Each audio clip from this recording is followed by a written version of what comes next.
ಎಲ್ಲರಿಗೂ ನಮಸ್ಕಾರ. ನಮ್ಮ ಕೈಯಲ್ಲಿ ನಮ್ಮ ಆರೋಗ್ಯ, our health in our hand ಎಂಬ ಆನ್ಲೈನ್ ಹೆಲ್ತ್ ಅವೇರ್ನೆಸ್ ಪ್ರೋಗ್ರಾಂ ಕಾರ್ಯಕ್ರಮದ 12ನೇ ದಿವಸದ ಕಾರ್ಯಕ್ರಮಕ್ಕೆ ಎಲ್ಲರಿಗೂ ಹೃತ್ಪೂರ್ವಕ ಸ್ವಾಗತವನ್ನು ಕೋರುತ್ತೇನೆ. ಇವತ್ತು ದಿನಾಂಕ 4 ಮೇ 2021 ರಂದು ನಾವು ಕೋವಿಡ್-19 ಎರಡನೇ ಅಲೆ ಮತ್ತು ಐ ಕೇರ್ ಎಂಬ ವಿಷಯದ ಬಗ್ಗೆ ನಾವು ಚರ್ಚೆ ಮಾಡಲಿದ್ದೇವೆ. ಇವತ್ತಿನ ಈ ಒಂದು ವಿಷಯದ ಬಗ್ಗೆ ವಿಶೇಷವಾದ ಉಪನ್ಯಾಸವನ್ನ ನೀಡಲು ನಮ್ಮೊಂದಿಗಿದ್ದಾರೆ ಡಾಕ್ಟರ್ ರಾಜಶ್ರೀ ವಿಶ್ವನಾಥ್ ರೆಡ್ಡಿ. ಡಾಕ್ಟರ್ ರಾಜಶ್ರೀ ವಿಶ್ವನಾಥ್ ರೆಡ್ಡಿ ಇವರು MRMC ಮೆಡಿಕಲ್ ಕಾಲೇಜಿನಲ್ಲಿ ಪ್ರಾಧ್ಯಾಪಕರಾಗಿದ್ದು ಸಿದ್ದರಾಮೇಶ್ವರ ಕಣ್ಣಿನ ಆಸ್ಪತ್ರೆಯ ಆಡಳಿತಾಧಿಕಾರಿಗಳು ಆಗಿದ್ದಾರೆ. ಡಾಕ್ಟರ್ ರಾಜಶ್ರೀ ರೆಡ್ಡಿ ಅವರು ಬೀದರಿನ ಅತ್ಯಂತ ಪ್ರಸಿದ್ಧ ಮತ್ತು ಜನಸ್ನೇಹಿ ವೈದ್ಯರಾದಂತಹ ಡಾಕ್ಟರ್ SS ಸಿದ್ದಾರೆಡ್ಡಿ ಅವರ ಪುತ್ರಿಯೂ ಹೌದು. ಇವರು ಕಳೆದ 2 ದಶಕಗಳಿಂದ ಗುಲ್ಬರ್ಗಾದಲ್ಲಿ ಈ ಒಂದು ಕಣ್ಣಿನ ಆರೋಗ್ಯ ಮತ್ತು ಇದರಲ್ಲಿ ಸೇವೆ ಸಲ್ಲಿಸ್ತಾ ಇದ್ದು, ಇವರು ಮಹದೇವಪ್ಪ ರಾಂಪುರೆ ಮೆಡಿಕಲ್ ಕಾಲೇಜಿನ ಪ್ರಾಧ್ಯಾಪಕರು ಹೌದು. ತಮ್ಮ ತಂದೆಯ ಹಾದಿಯಲ್ಲೇ ಜನಸ್ನೇಹಿ ವೈದ್ಯರಾಗಿ ಕಾರ್ಯನಿರ್ವಹಿಸುತ್ತಿರುವಂತಹ ಇವರು ಅನೇಕ ಶಾಲಾ ಕಾಲೇಜುಗಳಲ್ಲಿ ಕಣ್ಣಿನ ಆರೋಗ್ಯದ ಬಗ್ಗೆ ವಿಶೇಷ ಉಪನ್ಯಾಸಗಳನ್ನ ಮತ್ತು ಈ ಭಾಗದ ಕಲ್ಯಾಣ ಕರ್ನಾಟಕ ಭಾಗದ ಅನೇಕ ಬಡವರಿಗೆ ಉಚಿತ ಕಣ್ಣಿನ ಆರೋಗ್ಯ ಶಿಬಿರಗಳನ್ನ, ಶಸ್ತ್ರಚಿಕಿತ್ಸಾ ಶಿಬಿರಗಳನ್ನ ಮಾಡುವುದರ ಮೂಲಕ ತಮ್ಮ ಛಾಪನ್ನ ಮೂಡಿಸಿದ್ದಾರೆ. ಇವರ ಪತಿಯವರಾದಂತಹ ಡಾಕ್ಟರ್ ವಿಶ್ವನಾಥ್ ರೆಡ್ಡಿ ಅವರು ಸಹ ಕಲ್ಯಾಣ ಕರ್ನಾಟಕ ಭಾಗದಲ್ಲಿ ಒಬ್ಬ ಶ್ರೇಷ್ಠ ನೇತ್ರ ತಜ್ಞರಾಗಿದ್ದು, ಇವರಿರುವ ಸೇವೆ ಅಭೂತಪೂರ್ವವಾದಂತಹ ಒಂದು ಯಶಸ್ಸನ್ನ ತಂದುಕೊಟ್ಟಿದೆ. ಇಂತಹ ವೈದ್ಯರು ಇವತ್ತು ನಮ್ಮೊಂದಿಗೆ ಇರತಕ್ಕಂಥದ್ದು ತುಂಬಾ ಸಂತಸ ಎನಿಸ್ತದೆ. ಈ ಒಂದು ಕಾರ್ಯಕ್ರಮವನ್ನ ನಾವು ಕಲಬುರಗಿಯ ಷಡಕ್ಷರಿ ದಿಗ್ಗಾಂಕರ್ ಟ್ರಸ್ಟ್ ಮತ್ತು ಬೀದರ್ನ ಡಾಕ್ಟರ್ SS ಸಿದ್ದಾರೆಡ್ಡಿ ಫೌಂಡೇಶನ್ ಮತ್ತು ವಿಜಯಪುರದ ಸರೋಜಿನಿ ಗದಿಯಪ್ಪ ಶೀಲವಂತ್ ಟ್ರಸ್ಟ್ 3 ಟ್ರಸ್ಟ್ಗಳ ಪರವಾಗಿ ಈ ಒಂದು ಆನ್ಲೈನ್ ಅರಿವಿನ ಕಾರ್ಯಕ್ರಮವನ್ನ ನಾವು ಮಾಡ್ತಾ ಇದ್ದೇವೆ. ಇವತ್ತಿನ ಕಾರ್ಯಕ್ರಮಕ್ಕೆ ವಿಶೇಷವಾಗಿ ಡಾಕ್ಟರ್ ರಾಜಶ್ರೀ ರೆಡ್ಡಿ ಅವರನ್ನ ಈ ಕಾರ್ಯಕ್ರಮಕ್ಕೆ ಹೃತ್ಪೂರ್ವಕವಾಗಿ ಸ್ವಾಗತಿಸುತ್ತೇನೆ. ಹಾಗೆ ಈ ಒಂದು ಆನ್ಲೈನ್ ಕಾರ್ಯಕ್ರಮದಲ್ಲಿರುವಂತಹ ಎಲ್ಲ ವೀಕ್ಷಕರಿಗೂ ಸಹ ಹೃತ್ಪೂರ್ವಕ ಸ್ವಾಗತವನ್ನ ಕೋರಿ ಮೇಡಮ್ ಅವರು ತಮ್ಮ ಉಪನ್ಯಾಸವನ್ನ ಪ್ರಾರಂಭಿಸಬೇಕು ಅಂತ ನಾನು ಅವರಲ್ಲಿ ವಿನಂತಿಸಿಕೊಳ್ತೇನೆ.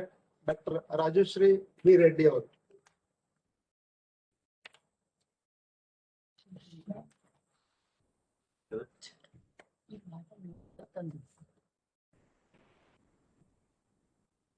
ಎಲ್ರಿಗೂ ನಮಸ್ಕಾರ. ಡಾಕ್ಟರ್ ಶಶಿಶೇಖರ್ ರೆಡ್ಡಿ ಸರ್ ಅವರು, SS ಹಿರೇಮಠ್ ಸರ್ ಮತ್ತು ಮಹಾನಂದ ಮೇಡಮ್ ಅವರಿಗೆ ನಮಸ್ಕಾರ. ಇವತ್ತಿನ ಈ ಕಾರ್ಯಕ್ರಮದಲ್ಲಿ ಭಾಗವಹಿಸಿ ಜನರಿಗೆಲ್ಲ ಕಣ್ಣಿನ ಬಗ್ಗೆ ಒಂದು ಒಳ್ಳೆಯ ಮಾಹಿತಿಯನ್ನು ನೀಡುವಂತೆ ಅವಕಾಶ ಮಾಡಿದ್ದಕ್ಕೆ ನಮಗೆ ಧನ್ಯವಾದಗಳು.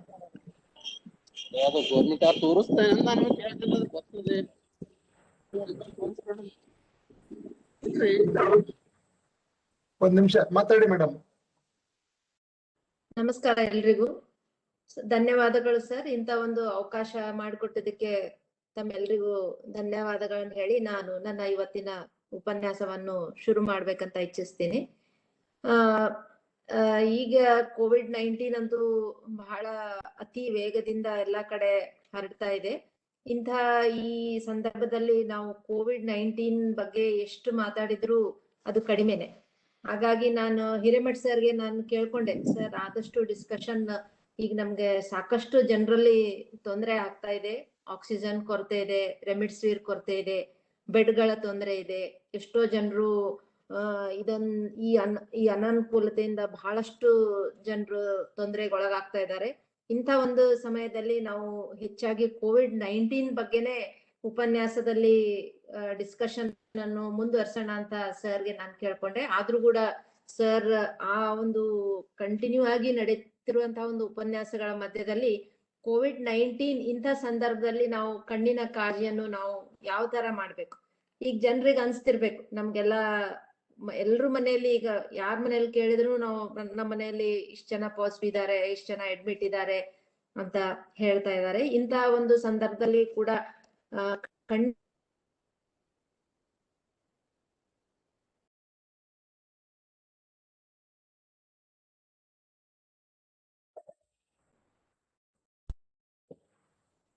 ಕೋವಿಡ್ ಕೋವಿಡ್-19 ಕಾಯಿಲೆ ಬಹಳಷ್ಟು ಜನರಿಗೆ ಇದು ಒಂದು ಏನಂದ್ರೆ ನಾವು ಮನೆ ಹೊರಗೆ ಹೋಗ್ಬೇಕಾದ್ರೆ ನಾವು ಮಾಸ್ಕ್ ಧರಿಸ್ಬೇಕು, ಮುಖ್ಯವಾಗಿ ನಾವು ಮಾಸ್ಕ್ ಧರಿಸ್ಬೇಕು. ಈಗಂತೂ ಮನೆಯಲ್ಲಿ ಇದ್ರು ಕೂಡ ತಾವು ಮಾಸ್ಕ್ ಅನ್ನು ಧರಿಸ್ಕೊಂಡಿರಿ ಅಂತ ಹೇಳ್ತಾರೆ, ಮಾಸ್ಕ್ ಹಾಕಿ ಅಂತ ಹೇಳ್ತಾರೆ. ಮಾಸ್ಕ್ ಹಾಕಿದಾಗ ನಾವು ಬಾಯಿ ಮತ್ತು ಮೂಗನ್ನು ನಾವು ಕವರ್ ಮಾಡ್ತೀವಿ. ಆದ್ರೆ ಕೋವಿಡ್-19 ಕೋವಿಡ್ ವೈರಸ್ ಕಣ್ಣಿಂದ ನಮ್ಮ ದೇಹವನ್ನು ಪ್ರವೇಶಿಸುವ ಸಾಧ್ಯತೆಗಳು ಇವೆ ಎನ್ನುವ ಬಗ್ಗೆ ನಾವು ಜನರಿಗೆ ತಿಳಿಸಿ ಹೇಳೋಣ. ಈಗ ಸಾಮಾನ್ಯವಾಗಿ ನಾವು ಯಾರಿಗೆ ಮಾತಾಡ್ಬೇಕಾದ್ರೆ, ಯಾರ ಜೊತೆ ಸಂದರ್ಶನ ಮಾಡ್ಬೇಕಾದ್ರೆ 6 ಫೀಟ್ ಅಡಿ ಅಂತರ ಇರ್ಬೇಕಂತ ನಾವು ಹೇಳ್ತೀವಿ. ಇದರಲ್ಲಿ ಬಹಳ ಮುಖ್ಯವಾದದ್ದು ಏನಂದ್ರೆ, ನಮ್ಮ ಎದುರಿರುವ ಒಂದು ವ್ಯಕ್ತಿ ಕೆಮ್ಮಿದಾಗ, ಶೀನಿದಾಗ ಅವರ ಮೂಗಿಂದ ಅವರ ಬಾಯಿಂದ ಬಂದ ಡ್ರಾಪ್ಲೆಟ್ಸ್ ಎದುರಿದ್ದ ಮನುಷ್ಯನ ಕಣ್ಣು ಪ್ರವೇಶಿಸಿದಾಗ ಅವನ ದೇಹವನ್ನು ಪ್ರವೇಶಿಸಿ ಅವರಿಗೆ ಕೋವಿಡ್ ಬರುವ ಸಾಧ್ಯತೆಗಳು ಜಾಸ್ತಿ ಇದೆ. ಇದರಿಂದ ನಾವು ಮುಖ್ಯವಾಗಿ ಹೇಳೋದೇನಂದ್ರೆ, ನಾವು ಮೂಗು ಮತ್ತು ಬಾಯಿಯನ್ನು ನಾವು ಯಾವ ರೀತಿ ಮಾಸ್ಕ್ ಇಂದ ನಾವು ಕವರ್ ಮಾಡ್ಕೋತೀವೋ ಅದೇ ರೀತಿ ನಾವು ಸುರಕ್ಷಾ ಕನ್ನಡಕವನ್ನು ಹಾಕಿ ಕೋವಿಡ್-19 ಇಂದ ನಾವು ಕೊರೋನಾ ವೈರಸ್ ಇಂದ ನಾವು ಪ್ರೊಟೆಕ್ಷನ್ ಅನ್ನ ನಮ್ಮ ಕಣ್ಣಿಗೆ ಸುರಕ್ಷಾ ಕನ್ನಡಕವನ್ನು ಹಾಕಿ ಕೋವಿಡ್-19 ಇಂದ ನಾವು ಪ್ರೊಟೆಕ್ಷನ್ ಮಾಡ್ಬೇಕಂತ ನಾನು ಹೇಳಬಯಸ್ತೇನೆ. ಮುಖ್ಯವಾಗಿ ಕೋವಿಡ್-19 ಇಂದ ಕಣ್ಣಿಗೆ ಎಫೆಕ್ಟ್ ಆಗುವುದೆಂದರೆ ಕಂಜಂಟವೈಟಿಸ್. ಇದಕ್ಕೆ ನಾವು ಪಿಂಕ್ ಐ ಅಂತ ಹೇಳ್ತೀವಿ, ಮಡ್ರಾಸ್ ಕಣ್ಣು ಅಂತ ಹೇಳ್ತೀವಿ. ಇದು ಸಾಮಾನ್ಯವಾಗಿ ಎಲ್ರಿಗೂ 1 ಸರ್ತಿ 2 ಸರ್ತಿ ಇದು ಬಂದು ಹೋಗಿರ್ತದೆ.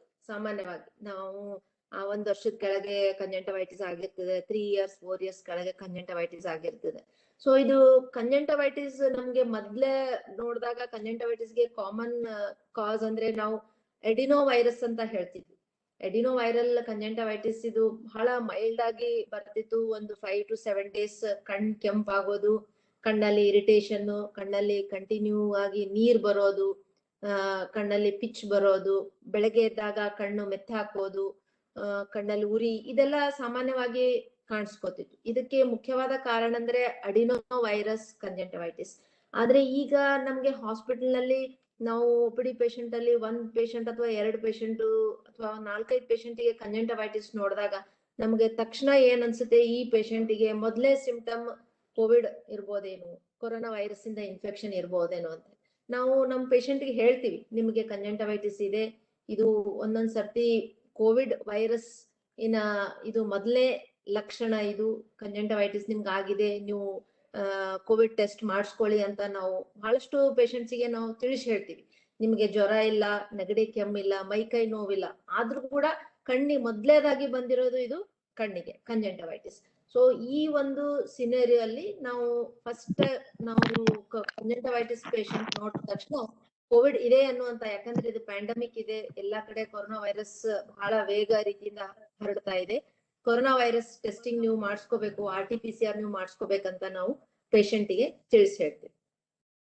ಇನ್ನೊಂದು ಮುಖ್ಯವಾಗಿ ಏನಂದ್ರೆ, ನಾವು ಸಾಮಾನ್ಯವಾಗಿ ದಿನನಿತ್ಯದಲ್ಲಿ ಕಣ್ಣನ್ನು ನಾವು ಬಹಳಷ್ಟು ಸಲ ಮುಟ್ಕೋತೀವಿ. ನಾವು ಸುಮ್ನೆ ಮಾತಾಡುವಾಗ್ಲಿ, ಏನಾದ್ರೂ ಓದುವಾಗ್ಲಿ, ಸುಮ್ನೆ ಕೂತಿರೋ ಆಗ್ಲಿ, ನಮ್ಮ ಕೈಯಿಂದ ನಾವು ಕಣ್ಣನ್ನು ಉಜ್ಕೋತೀವಿ. ಅದಕ್ಕಾಗಿ ನಾವು ಕಣ್ಣನ್ನು ಪದೇ ಪದೇ ಆಗಿ ತೊಳ್ಕೋಬೇಕು. ಹಾಗೆ ಹ್ಯಾಂಡ್ ಸ್ಯಾನಿಟೈಸರ್ ಯೂಸ್ ಮಾಡ್ಬೇಕು. ನಾವು ಎಷ್ಟು ಜಾಗೃತವಾಗಿರ್ತೀವಿ, ನಾವು ಕಣ್ಣನ್ನು ನಮ್ದು ಕೈಯಿಂದ ಮೂಗು, ಕಣ್ಣು ಮತ್ತು ಬಾಯಿ ಮುಟ್ಟೋದನ್ನು ಆದಷ್ಟು ನಾವು ನೆನ್ಪಿಟ್ಕೊಂಡು ಅವಾಯ್ಡ್ ಮಾಡ್ಬೇಕು. ಮತ್ತೆ ಇನ್ನೊಂದ್ ಏನಂದ್ರೆ, ಇದು ಕೋವಿಡ್ ನಾವು ತಡೆಗಟ್ಟಬೇಕಂದ್ರೆ ನಾವು ಆದಷ್ಟು ಮಟ್ಟಿಗೆ ಸೋಷಿಯಲ್ ಗ್ಯಾದರಿಂಗ್ಸ್, ಇದರಿಂದ ಬಹಳಷ್ಟು ಜನರಿಗೆ ಎಫೆಕ್ಟ್ ಆಗಿದೆ. ನೀವು ಯಾರಿಗ್ ಕೇಳ್ರಿ, ನಾವು ಈ ಫಂಕ್ಷನ್ಗೆ ಹೋಗಿದ್ವಿ, ಈ ಒಂದು ಕ್ರೆಮೇಷನ್ ಹೋಗಿದ್ವಿ, ಫ್ಯೂನರಲ್ ಹೋಗಿದ್ವಿ ಅಂತ ಹೇಳ್ತಾರೆ. ಆ ಒಂದು ಇನ್ಸಿಡೆನ್ಸ್ ಆದ್ಮೇಲೆ 2-3 ಡೇಸ್ ನಲ್ಲೇ ಅವರಿಗೆ ಸಿಂಪ್ಟಮ್ಸ್ ಸ್ಟಾರ್ಟ್ ಆಗಿ, ಅವರಿಗೆ ಕೋವಿಡ್ ಸಿಂಪ್ಟಮ್ಸ್ ಸ್ಟಾರ್ಟ್ ಆಗಿ ನಂತರ ಅವರು ಫ್ಯಾಮಿಲಿ ಮೆಂಬರ್ಸ್ ಎಲ್ಲ ಪಾಸಿಟಿವ್ ಆದ ಸಂದರ್ಭ ನಾವು ಈಗ ಕೇಳ್ತಾ ಬರ್ತಾ ಇದ್ವಿ. ಇದು ಕಂಜಂಟವೈಟಿಸ್ ಅನ್ನೋದು ನಾವು ಯಾವ ರೀತಿ ಇದು ಮಾಡ್ಬೇಕು, ಇದು ಏನೋ ಒಂದು ಬಹಳ ದೊಡ್ಡ ಕಾಯಿಲೆ ಅಲ್ಲ ಕಂಜಂಟವೈಟಿಸ್, ಬಟ್ ಆದ್ರೆ ಇದು ಬಹಳ ವೇಗದಿಂದ ಒಬ್ರಿಂದ ಒಬ್ರಿಗೆ ಬಹಳ ಫಾಸ್ಟ್ ಆಗಿ ಹರಡ್ತದೆ. ಇವತ್ತು ಮನೆಯಲ್ಲಿ ಒಬ್ರಿಗೆ ಇರ್ತದೆ, ನಾಳೆ ಇಬ್ರಿಗೆ, ಮಕ್ಕಳಿಗೆ ಬರ್ತದೆ, ದೊಡ್ಡವರಿಗೆ ಬರ್ತದೆ. ಅದಕ್ಕೆ ಕಂಜಂಟವೈಟಿಸ್ ಬಂದವರು ತಮಗೆ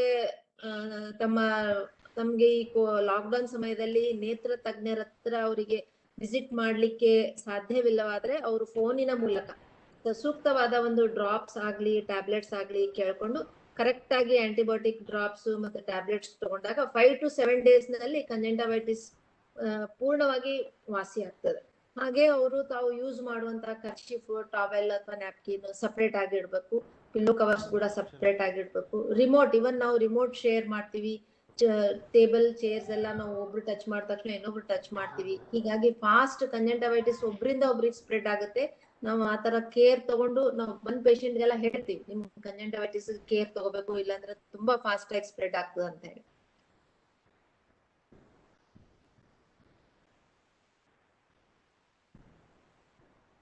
ಸೊ ಇದರಲ್ಲಿ ನಾವು ಸಾಮಾನ್ಯವಾಗಿ ಕಾಣಿಸ್ಕೊಳ್ಳುತ್ತಂತ ಒಂದು ಪ್ರೆಸೆಂಟೇಶನ್ ಅಂದ್ರೆ ಕಣ್ಣಲ್ಲಿ ನೀರ್ ಬರೋದು, ಡಿಸ್ಚಾರ್ಜ್ ಬರೋದು, ಇಚ್ಚಿಂಗ್ ಕೂಡ ಇರುತ್ತೆ, ಫಾರಿನ್ ಬಾಡಿ ಸೆನ್ಸೇಷನ್, ಹಾಗೆ ಪೇನ್ ಕೂಡ ಕಣ್ಣಲ್ಲಿ ಇರ್ತದೆ. ಈ ಒಂದು ಚಿತ್ರದಲ್ಲಿ ನಾವು ತೋರಿಸ್ತಾ ಇರೋದೇನಂದ್ರೆ, ಒಬ್ಬ ವ್ಯಕ್ತಿ ಶೀನಿದಾಗ ಇನ್ನೊಂದು ವ್ಯಕ್ತಿಯ ಕಣ್ಣಿನಲ್ಲಿ ಅದು ಡ್ರಾಪ್ಲೆಟ್ಸ್ ಟ್ರಾನ್ಸ್ಮಿಟ್ ಆಗಿ ಅವನ ಶರೀರದೊಳಗೆ ಕೊರೋನಾ ವೈರಸ್ ಪ್ರವೇಶವಾದಾಗ ಆ ವ್ಯಕ್ತಿಗೆ ಯಾವ ತರ ಇನ್ಫೆಕ್ಷನ್ ಆಗ್ತದೆ ಅಂತ ಹೇಳಿ ಇದು ಒಂದು ಚಿತ್ರದಲ್ಲಿ ನಾವು ಎಕ್ಸ್ಪ್ಲೇನ್ ಮಾಡ್ತಾ ಇದ್ದೀವಿ. ನಾವು ಸಾಮಾನ್ಯವಾಗಿ ನಾವು ಕೂಡ ಪೇಷಂಟ್ಸ್ ನೋಡ್ತೀವಿ. ಈ ಲಾಕ್ ಡೌನ್ ಸಮಯದಲ್ಲಿ ಕೂಡ ಡೈಲಿ ಒಂದು ಜನರು ಕಣ್ ಚೆಕ್ ಮಾಡ್ಸಿಕ್ ಬರ್ತಾರೆ. ನಮ್ಗೆ ಕೂಡ ರಿಸ್ಕ್ ಇರುತ್ತೆ. Even we doctors we face the risk. ಬಂದ್ ಪೇಷಂಟ್ ಗೆ ಕಂಜಂಕ್ಟಿವೈಟಿಸ್ ಇದ್ರೆ ಅದು ಅಸಿಂಪ್ಟಮ್ಯಾಟಿಕ್ ಕೋವಿಡ್ ಪೇಷಂಟ್ ಇರುವ ಸಾಧ್ಯತೆ ಇರ್ತದೆ. ಸೊ ನಾವು ಈ ತರ ಪ್ರಾಪರ್ ಶೀಲ್ಡ್ ಹಾಕಿ, ಮಾಸ್ಕ್, ಐ ಪ್ರೊಟೆಕ್ಟಿವ್ ಗ್ಲಾಸಸ್ ಹಾಕಿ ನಮ್ಗೆ ನಾವು ಇನ್ಫೆಕ್ಷನ್ ಬರದಾಗೆ ನಾವು ಪ್ರೊಟೆಕ್ಷನ್ ತಗೋತೀವಿ. ಅದೇ ರೀತಿ ನಾನು ಜನರಿಗೆ ಏನ್ ತಿಳಿಸ್ಕೊಳ್ತೀನಿ ಅಂದ್ರೆ, ನಾವು ಕೂಡ ಯಾವುದೇ ಒಂದು ಸಂದರ್ಭದಲ್ಲಿ ನಮ್ಗೆ ಕನ್ನಡಕ ನಂಬರ್, ದೃಷ್ಟಿ ದೋಷ ಇಲ್ಲಿ ಬಿಟ್ಬಿಡ್ಲಿ, ಈ ಕೋವಿಡ್ ಸಂದರ್ಭದಲ್ಲಿ ನಾವು ಪ್ರೊಟೆಕ್ಟಿವ್ ಗ್ಲಾಸಸ್ ಅನ್ನ ಹಾಕ್ಬೇಕಂತ ನಾವು ಜನರಿಗೆ ಲಾಕ್ಡೌನ್ ಸಮಯದಲ್ಲಿ ಕಣ್ ಟೆಸ್ಟ್ ಮಾಡಿಸ್ಕೊಳ್ಳೋದು ಯಾವ ಸಂದರ್ಭದಲ್ಲಿ ಅಂದ್ರೆ ಎಮರ್ಜೆನ್ಸಿ. ಐನಲ್ಲಿ ಸಾಮಾನ್ಯವಾಗಿ ಯಾವ ರೀತಿ ಎಮರ್ಜೆನ್ಸಿ ಇರೋದಿಲ್ಲ ಅಂತ ನಮ್ಗೆಲ್ಲ ಕಲ್ಪನೆ ಇರ್ತದೆ. ಆದ್ರೆ ಕೆಲವೊಂದು ಐ ಡಿಸೀಸ್ ಆಗ್ಲಿ, ಕೆಲವೊಂದು ಐ ಇಂಜುರೀಸ್ ಆಗ್ಲಿ, ನಾವು ಅದಕ್ಕೆ ತುರ್ತು ಚಿಕಿತ್ಸೆ, ಎಮರ್ಜೆನ್ಸಿ ಕೇರ್ ನಾವು ತಗೋಬೇಕಾಗ್ತದೆ. ಈಗ ನಾವು ನೋಡ್ತೀವಿ, ಮಕ್ಕಳೆಲ್ಲ ಮನೆಯಲ್ಲಿ ಇರ್ತಾರೆ. ಎಲ್ರು ಮನೆಯಲ್ಲಿ ಚಿಕ್ಕ ಮಕ್ಕಳು, ಸ್ಕೂಲ್ಸ್ ಎಲ್ಲ ಹಾಲಿಡೇಸ್ ಕೊಟ್ಟಿದ್ದಾರೆ. ಮಕ್ಕಳು ಆಟ ಆಡುವಾಗ ಅವರು ಸಾಮಾನ್ಯವಾಗಿ ಶಾರ್ಪ್ ಆಬ್ಜೆಕ್ಟ್ಸ್ ಇಂದ, ತುಂಬಾ ಶಾರ್ಪ್ ಆಬ್ಜೆಕ್ಟ್ಸ್ ತಗೊಂಡು ಆಟ ಆಡುವಾಗ ರಾಜ್ಕುಮಾರ್ ಸಾಲಿ ಅವರೇ ದಯವಿಟ್ಟು ಮೈಕ್ ಆಫ್ ಮಾಡ್ರಿ. ರಾಜ್ಕುಮಾರ್ ಸಾಲಿ ಸರ್ ಮೈಕ್ ಆಫ್ ಮಾಡಿ ಪ್ಲೀಸ್. ಮೇಡಮ್ ಕಂಟಿನ್ಯೂ ಮಾಡಿ ಪ್ಲೀಸ್. ಐ ಇಂಜುರೀಸ್ ಆಗೋ ಸಾಧ್ಯತೆಗಳು ಬಹಳ ಇವೆ. ಈ ರೀತಿ ಐ ಇಂಜುರೀಸ್ ಆದಾಗ ಈ ಮಕ್ಕಳಿಗ ಚೂಪಾದ ವಸ್ತುವಿನ ಆಡ್ತಾರೆ. ಅದು ಸಿಸರ್ಸ್ ಇರ್ಬೋದು, ಕಂಪಾಸ್, ಕಟ್ಟಿಗೆ, ಶಾರ್ಪ್ ಆದ ಪಿನ್, ಈ ತರ ಚೂಪಾದ ವಸ್ತುವಿನ ಆಟ ಆಡುವಾಗ ಅವರಿಗೆ ಕಣ್ಣಿಗೆ ಇಂಜುರೀಸ್ ಆಗೋದು ಸಾಮಾನ್ಯ. ಈ ಇಂಜುರೀಸ್ ಅನ್ನು ನಾವು ಸಾಮಾನ್ಯವಾಗಿ ಎರಡು ಇದರಲ್ಲಿ ವಿಭಾಗಿಸ್ತೀವಿ ನಾವು. ಒಂದು ಬ್ಲಂಟ್ ಇಂಜುರೀಸ್, ಇನ್ನೊಂದು ಪೆನೆಟ್ರೇಟಿಂಗ್ ಇಂಜುರೀಸ್. ಬ್ಲಂಟ್ ಇಂಜುರೀಸ್ ಅಂದ್ರೆ ಇದು ಕ್ಲೋಸ್ಡ್ ಗ್ಲೋಬ್ ಇಂಜುರೀಸ್. ಇದರಲ್ಲಿ ಯಾವ ತರ ಒಂದು ಟೇರ್ ಇರೋದಿಲ್ಲ. ಕಾರ್ನಿಯಾ ಆಗ್ಲಿ, ಸ್ಕ್ಲೀರಾ ಆಗ್ಲಿ, ಕರೆಗುಡ್ಡೆ, ಬಿಳಿಗುಡ್ಡೆ ಆಗ್ಲಿ, ಅದರಲ್ಲಿ ಯಾವ ತರ ಒಂದು ಟೇರ್ ಇರೋದಿಲ್ಲ. ಇದು ಕ್ಲೋಸ್ಡ್ ಗ್ಲೋಬ್ ಇಂಜುರೀಸ್. ಈ ಕ್ಲೋಸ್ಡ್ ಗ್ಲೋಬ್ ಇಂಜುರೀಸ್ ಸಣ್ಣ ಪ್ರಮಾಣದಲ್ಲಿ ಇದ್ದಲ್ಲಿ ಕಣ್ಣಿಗೆ ಜಾಸ್ತಿ ಒಂದು ಎಫೆಕ್ಟ್ ಆಗಿರಲ್ಲ. ಬಹಳ ಆದ್ರೆ ಒಂದು ಬ್ಲಾಕ್ ಐ ಅಥವಾ ಸಬ್ ಕಂಜಂಕ್ಟಿವಲ್ ಹೆಮರೇಜ್, ಇದು ತನ್ನಷ್ಟಕ್ಕೆ ತಾನೇ ವಾಸಿ ಆಗ್ತದೆ. ಈ ಅಪಘಾತ ತೀವ್ರತೆ ಜಾಸ್ತಿ ಇದ್ದಲ್ಲಿ ಕಣ್ಣು ಒಳಗಡೆನೆ ರಕ್ತ ಹೆಪ್ಪುಗಡ್ಬೋದು. ಇದಕ್ಕೆ ನಾವು ಹೈಫೀಮಾ ಅಂತೀವಿ. ಅಥವಾ ಕಣ್ಣಿನ ಮೂಳೆಗಳು, ಸುತ್ತ ಇರುವ ಮೂಳೆಗಳು ಕೂಡ ಇಂಜುರಿ ಆಗುವಂತ ಚಾನ್ಸಸ್ ಇರ್ತದೆ. ಈಗ ನೆಕ್ಸ್ಟ್ ನಾವು ನೋಡ್ತಾ ಇರೋದು ಇದು ಪೆನಿಟ್ರೇಟಿಂಗ್ ಇಂಜುರೀಸ್. ಅಂದ್ರೆ ಇದು ಚೂಪಾದ ವಸ್ತುವಿಂದ ಆದ ಇಂಜುರಿ. ಒಂದು ಸಿಸರ್ಸ್ ಆಗಿರ್ಬೋದು, ಪಾಯಿಂಟೆಡ್ ಏನಾದ್ರೂ ಆಬ್ಜೆಕ್ಟ್ಸ್ ಆಗಿರ್ಬೋದು. ಇಲ್ಲಿ ನಾವು ನೋಡ್ತಾ ಇದೀವಿ, ಮಕ್ಕಳು ಈ ತರ ಕಣ್ಣಿಗೆ ಗಾಯ ಮಾಡ್ಕೊಂಡು ಬರ್ತಾರೆ. ಕರಿಗುಡ್ಡೆ ಪೂರ್ತಿ ಕಟ್ಟಾಗಿರ್ತದೆ, ಬಿಳಿಗುಡ್ಡೆ ಕೂಡ ಕಟ್ಟಾಗಿರ್ತದೆ. ಇಂತ ಒಂದು ಸಮಯದಲ್ಲಿ ಈ ಕೋವಿಡ್ ಪ್ಯಾಂಡಮಿಕ್ ಅಲ್ಲಿ ಕೂಡ ನಾವು ಶಸ್ತ್ರಚಿಕಿತ್ಸೆ ಒಂದು ಇದಕ್ಕೆ ಪರಿಹಾರ. ಇದು ಈ ತರ ಇಂಜುರಿ ಆದಾಗ ನಾವು ಇಮಿಡಿಯೇಟ್ ಮಕ್ಕಳು ಇರ್ತಾರೆ, ಅವ್ರಿಗೆ ಜನರಲ್ ಅನಸ್ತೀಶಿಯಾದ ವ್ಯವಸ್ಥೆ ಮಾಡಿ, ಅವ್ರಿಗೆ RT-PCR ಟೆಸ್ಟ್ ಮಾಡಿ, ಎಲ್ಲ ಅವ್ರಿಗೆ GA facility, anaesthesia, paediatric fitness ಆದ ನಂತರ ಅವರಿಗೆ ಸೂಚರಿಂಗ್, ಕಾರ್ನಿಯಾ ಕಟ್ ಆಗಿರ್ತದೆ, ಸ್ಕ್ಲೀರಾ ಕಟ್ ಆಗಿರ್ತದೆ, ಅದಕ್ಕೆ ಸೂಚರಿಂಗ್ ಮಾಡ್ಬೇಕಾಗುತ್ತೆ. ಈ ಒಂದು ಅಪಘಾತದ ತೀವ್ರತೆ ಜಾಸ್ತಿ ಇದ್ದಲ್ಲಿ ಆ ಮಗು ಸಂಪೂರ್ಣವಾದ ದೃಷ್ಟಿಯನ್ನು ಕಳೆದುಕೊಳ್ಳುವ ಸಂಭವತೆ ಇರ್ತದೆ. ಇದು ಒಂದು ಥರ್ಮಲ್ ಇಂಜುರೀಸ್, ಯಾವ್ದಾದ್ರು ಒಂದು ಬಿಸಿ ಶಾಖೆ ಆಗ್ಲಿ ಅಥವಾ ಯಾವ್ದಾದ್ರು ಒಂದು ಬ್ಲಾಸ್ಟ್ ಇದರಲ್ಲಿ ಆಗಿರುವಂತ ಇದು ಥರ್ಮಲ್ ಇಂಜುರಿ. ಈ ಚಿತ್ರದಲ್ಲಿ ನಾವು ನೋಡ್ತಿದ್ವಿ ಇದು ಕ್ರ್ಯಾಕರ್ ಇಂಜುರಿ. ಇದು ದೀಪಾವಳಿ ಸಮಯದಲ್ಲಿ ನಾವು ನೋಡ್ತೀವಿ. ಮೊನ್ನೆ ದೀಪಾವಳಿ ನಾವು ಹೇಳಿದ್ವಿ, ಹಸಿರು ದೀಪಾವಳಿ, ಪರಿಸರ ದೀಪಾವಳಿ, ಪ್ರೇಮಿ ದೀಪಾವಳಿ ಈ ತರ ನೀವು ಆಚರಿಸ್ಬೇಕಂತ ಹೇಳಿದ್ರು ಕೂಡ ಬಹಳಷ್ಟು ಪೇಷಂಟ್ಸ್ ಈ ತರ ಕಣ್ಣಿಗೆ ಪಟಾಕಿ ಇಂಜುರಿ ಮಾಡ್ಕೊಂಡು ಬಂದಿದ್ರು. ಇದು ಕೂಡ ಒಂದು ಐ ಎಮರ್ಜೆನ್ಸಿ. ಅಲ್ಕಲಿ ಮತ್ತೆ ಆಸಿಡ್ ಇಂಜುರೀಸ್ ಸಾಮಾನ್ಯವಾಗಿ ಈಗ ಸಿಮೆಂಟ್ ಜೊತೆ ಕೆಲಸ ಮಾಡ್ತಿರ್ತಾರೆ, ಪ್ಲಾಸ್ಟರಿಂಗ್ ವರ್ಕ್ ಮಾಡ್ತಿರ್ತಾರೆ, ಮತ್ತೆ ವೈಟ್ ವಾಶ್ ಅಂದ್ರೆ ಪೇಂಟ್ ವರ್ಕ್ ಮಾಡ್ತಿರ್ತಾರೆ, ಲೈಮ್ ಸೋಡಾ, ಇದು ಕಾಸ್ಟಿಕ್ ಸೋಡಾ ಮತ್ತು ಸಿಮೆಂಟ್ ಕಣ್ಣಲ್ಲಿ ಬಿದ್ದಾಗ ಅಲ್ಕಲಿ ಬರ್ನ್ಸ್ ಆಗುವ ಸಾಧ್ಯತೆ ಜಾಸ್ತಿ ಇರ್ತದೆ. ಇದು ಬಹಳ ಎಮರ್ಜೆನ್ಸಿ ಅಂತ ನಾವು ಹೇಳ್ತೀವಿ. ಒಂದು ಹಾಫ್ ಆನ್ ಅವರ್ ನಲ್ಲಿ 1 ಅವರ್ ನಲ್ಲಿ ಅವರು ನೇತ್ರ ತಜ್ಞರಲ್ಲಿ ಬಂದು ಕಣ್ಣು ವಾಶ್ ಮಾಡಿಸ್ಕೊಂಡಾಗ ಸ್ವಲ್ಪ ಮಟ್ಟಿಗೆ ಇದರಿಂದ ಕಣ್ಣು ವಾಸಿ ಆಗ್ತದೆ. ಇಲ್ಲಾಂದ್ರೆ ಅವರಿಗೆ ಸಂಪೂರ್ಣವಾಗಿ ದೃಷ್ಟಿ ಹೋಗುವ ಸಾಧ್ಯತೆಗಳು ಇರ್ತವೆ. ಸೊ ಆಲ್ವೇಸ್ ನಾವು ಈ ಐ ಇಂಜುರೀಸ್ ನೋಡಿದಾಗ ಇದೊಂದು ಬಹಳ ಎಮರ್ಜೆನ್ಸಿ. ಇಂತ ಒಂದು ಕೋವಿಡ್ ಸಂದರ್ಭದಲ್ಲಿ ಕೂಡ ಯಾವುದೇ ಮಗು ಆಗ್ಲಿ ದೊಡ್ಡವರ್ಗಾಗ್ಲಿ ಐ ಇಂಜುರೀಸ್ ಆದಾಗ ಅವರು ತಕ್ಷಣ ನೇತ್ರ ತಜ್ಞರ ಹತ್ರ ಬಂದು ಅವರಿಗೆ ಬೇಕಾದಲ್ಲಿ ಕೆಲವೊಂದು ಮೈಲ್ಡ್ ಇಂಜುರೀಸ್ ನಲ್ಲಿ ಡ್ರಾಪ್ಸ್, ಟ್ಯಾಬ್ಲೆಟ್ಸ್, ಸಿವಿಯರ್ ಇಂಜುರೀಸ್ ನಲ್ಲಿ ಶಸ್ತ್ರಚಿಕಿತ್ಸೆ, ಅವರ ಅಡ್ವೈಸ್ ಪ್ರಕಾರನೇ ಅವರು ಟ್ರೀಟ್ಮೆಂಟ್ ತಗೊಂಡ್ರೆ ಒಳ್ಳೆಯದಂತ ಹೇಳ್ತೀನಿ.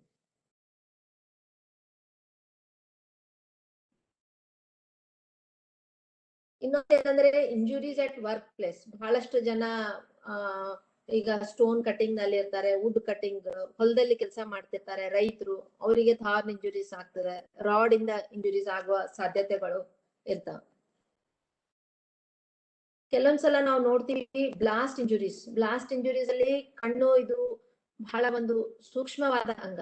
ಇದಕ್ಕೆ ನಾವು ಒಂದು ಬಾಲಿಗೆ ಹೋಲಿಸಿದ್ರೆ ಒಂದು ನಾವು ಬಲೂನ್ಗೆ ನಾವು ಪಿನ್ ಚುಚ್ಚಿದಾಗ ಬಲೂನ್ ಯಾವ ತರ ರಪ್ಚರ್ ಆಗುತ್ತೋ ಕಣ್ಣು ಕೂಡ ಅದೇ ತರ ಈ ಬ್ಲಾಸ್ಟ್ ಇಂಜುರೀಸ್ ಅಲ್ಲಿ ಕಣ್ಣು ಸಂಪೂರ್ಣವಾಗಿ ರಪ್ಚರ್ ಆಗ್ಬೋದು. ಬ್ಯಾಡ್ಲಿ ರಪ್ಚರ್ ಆದ ಒಂದು ಗ್ಲೋಬ್ ಆಗ್ಲಿ ಐಬಾಲ್ ಆಗ್ಲಿ ನೋಡಿದಾಗ ಒಂದೊಂದ್ಸಲ ಅವ್ರು ನಮ್ಮ ಹತ್ರ ಬಂದಾಗ ಪೂರ್ಣ ದೃಷ್ಟಿನೇ ಹೋಗ್ಬಿಡ್ತದೆ.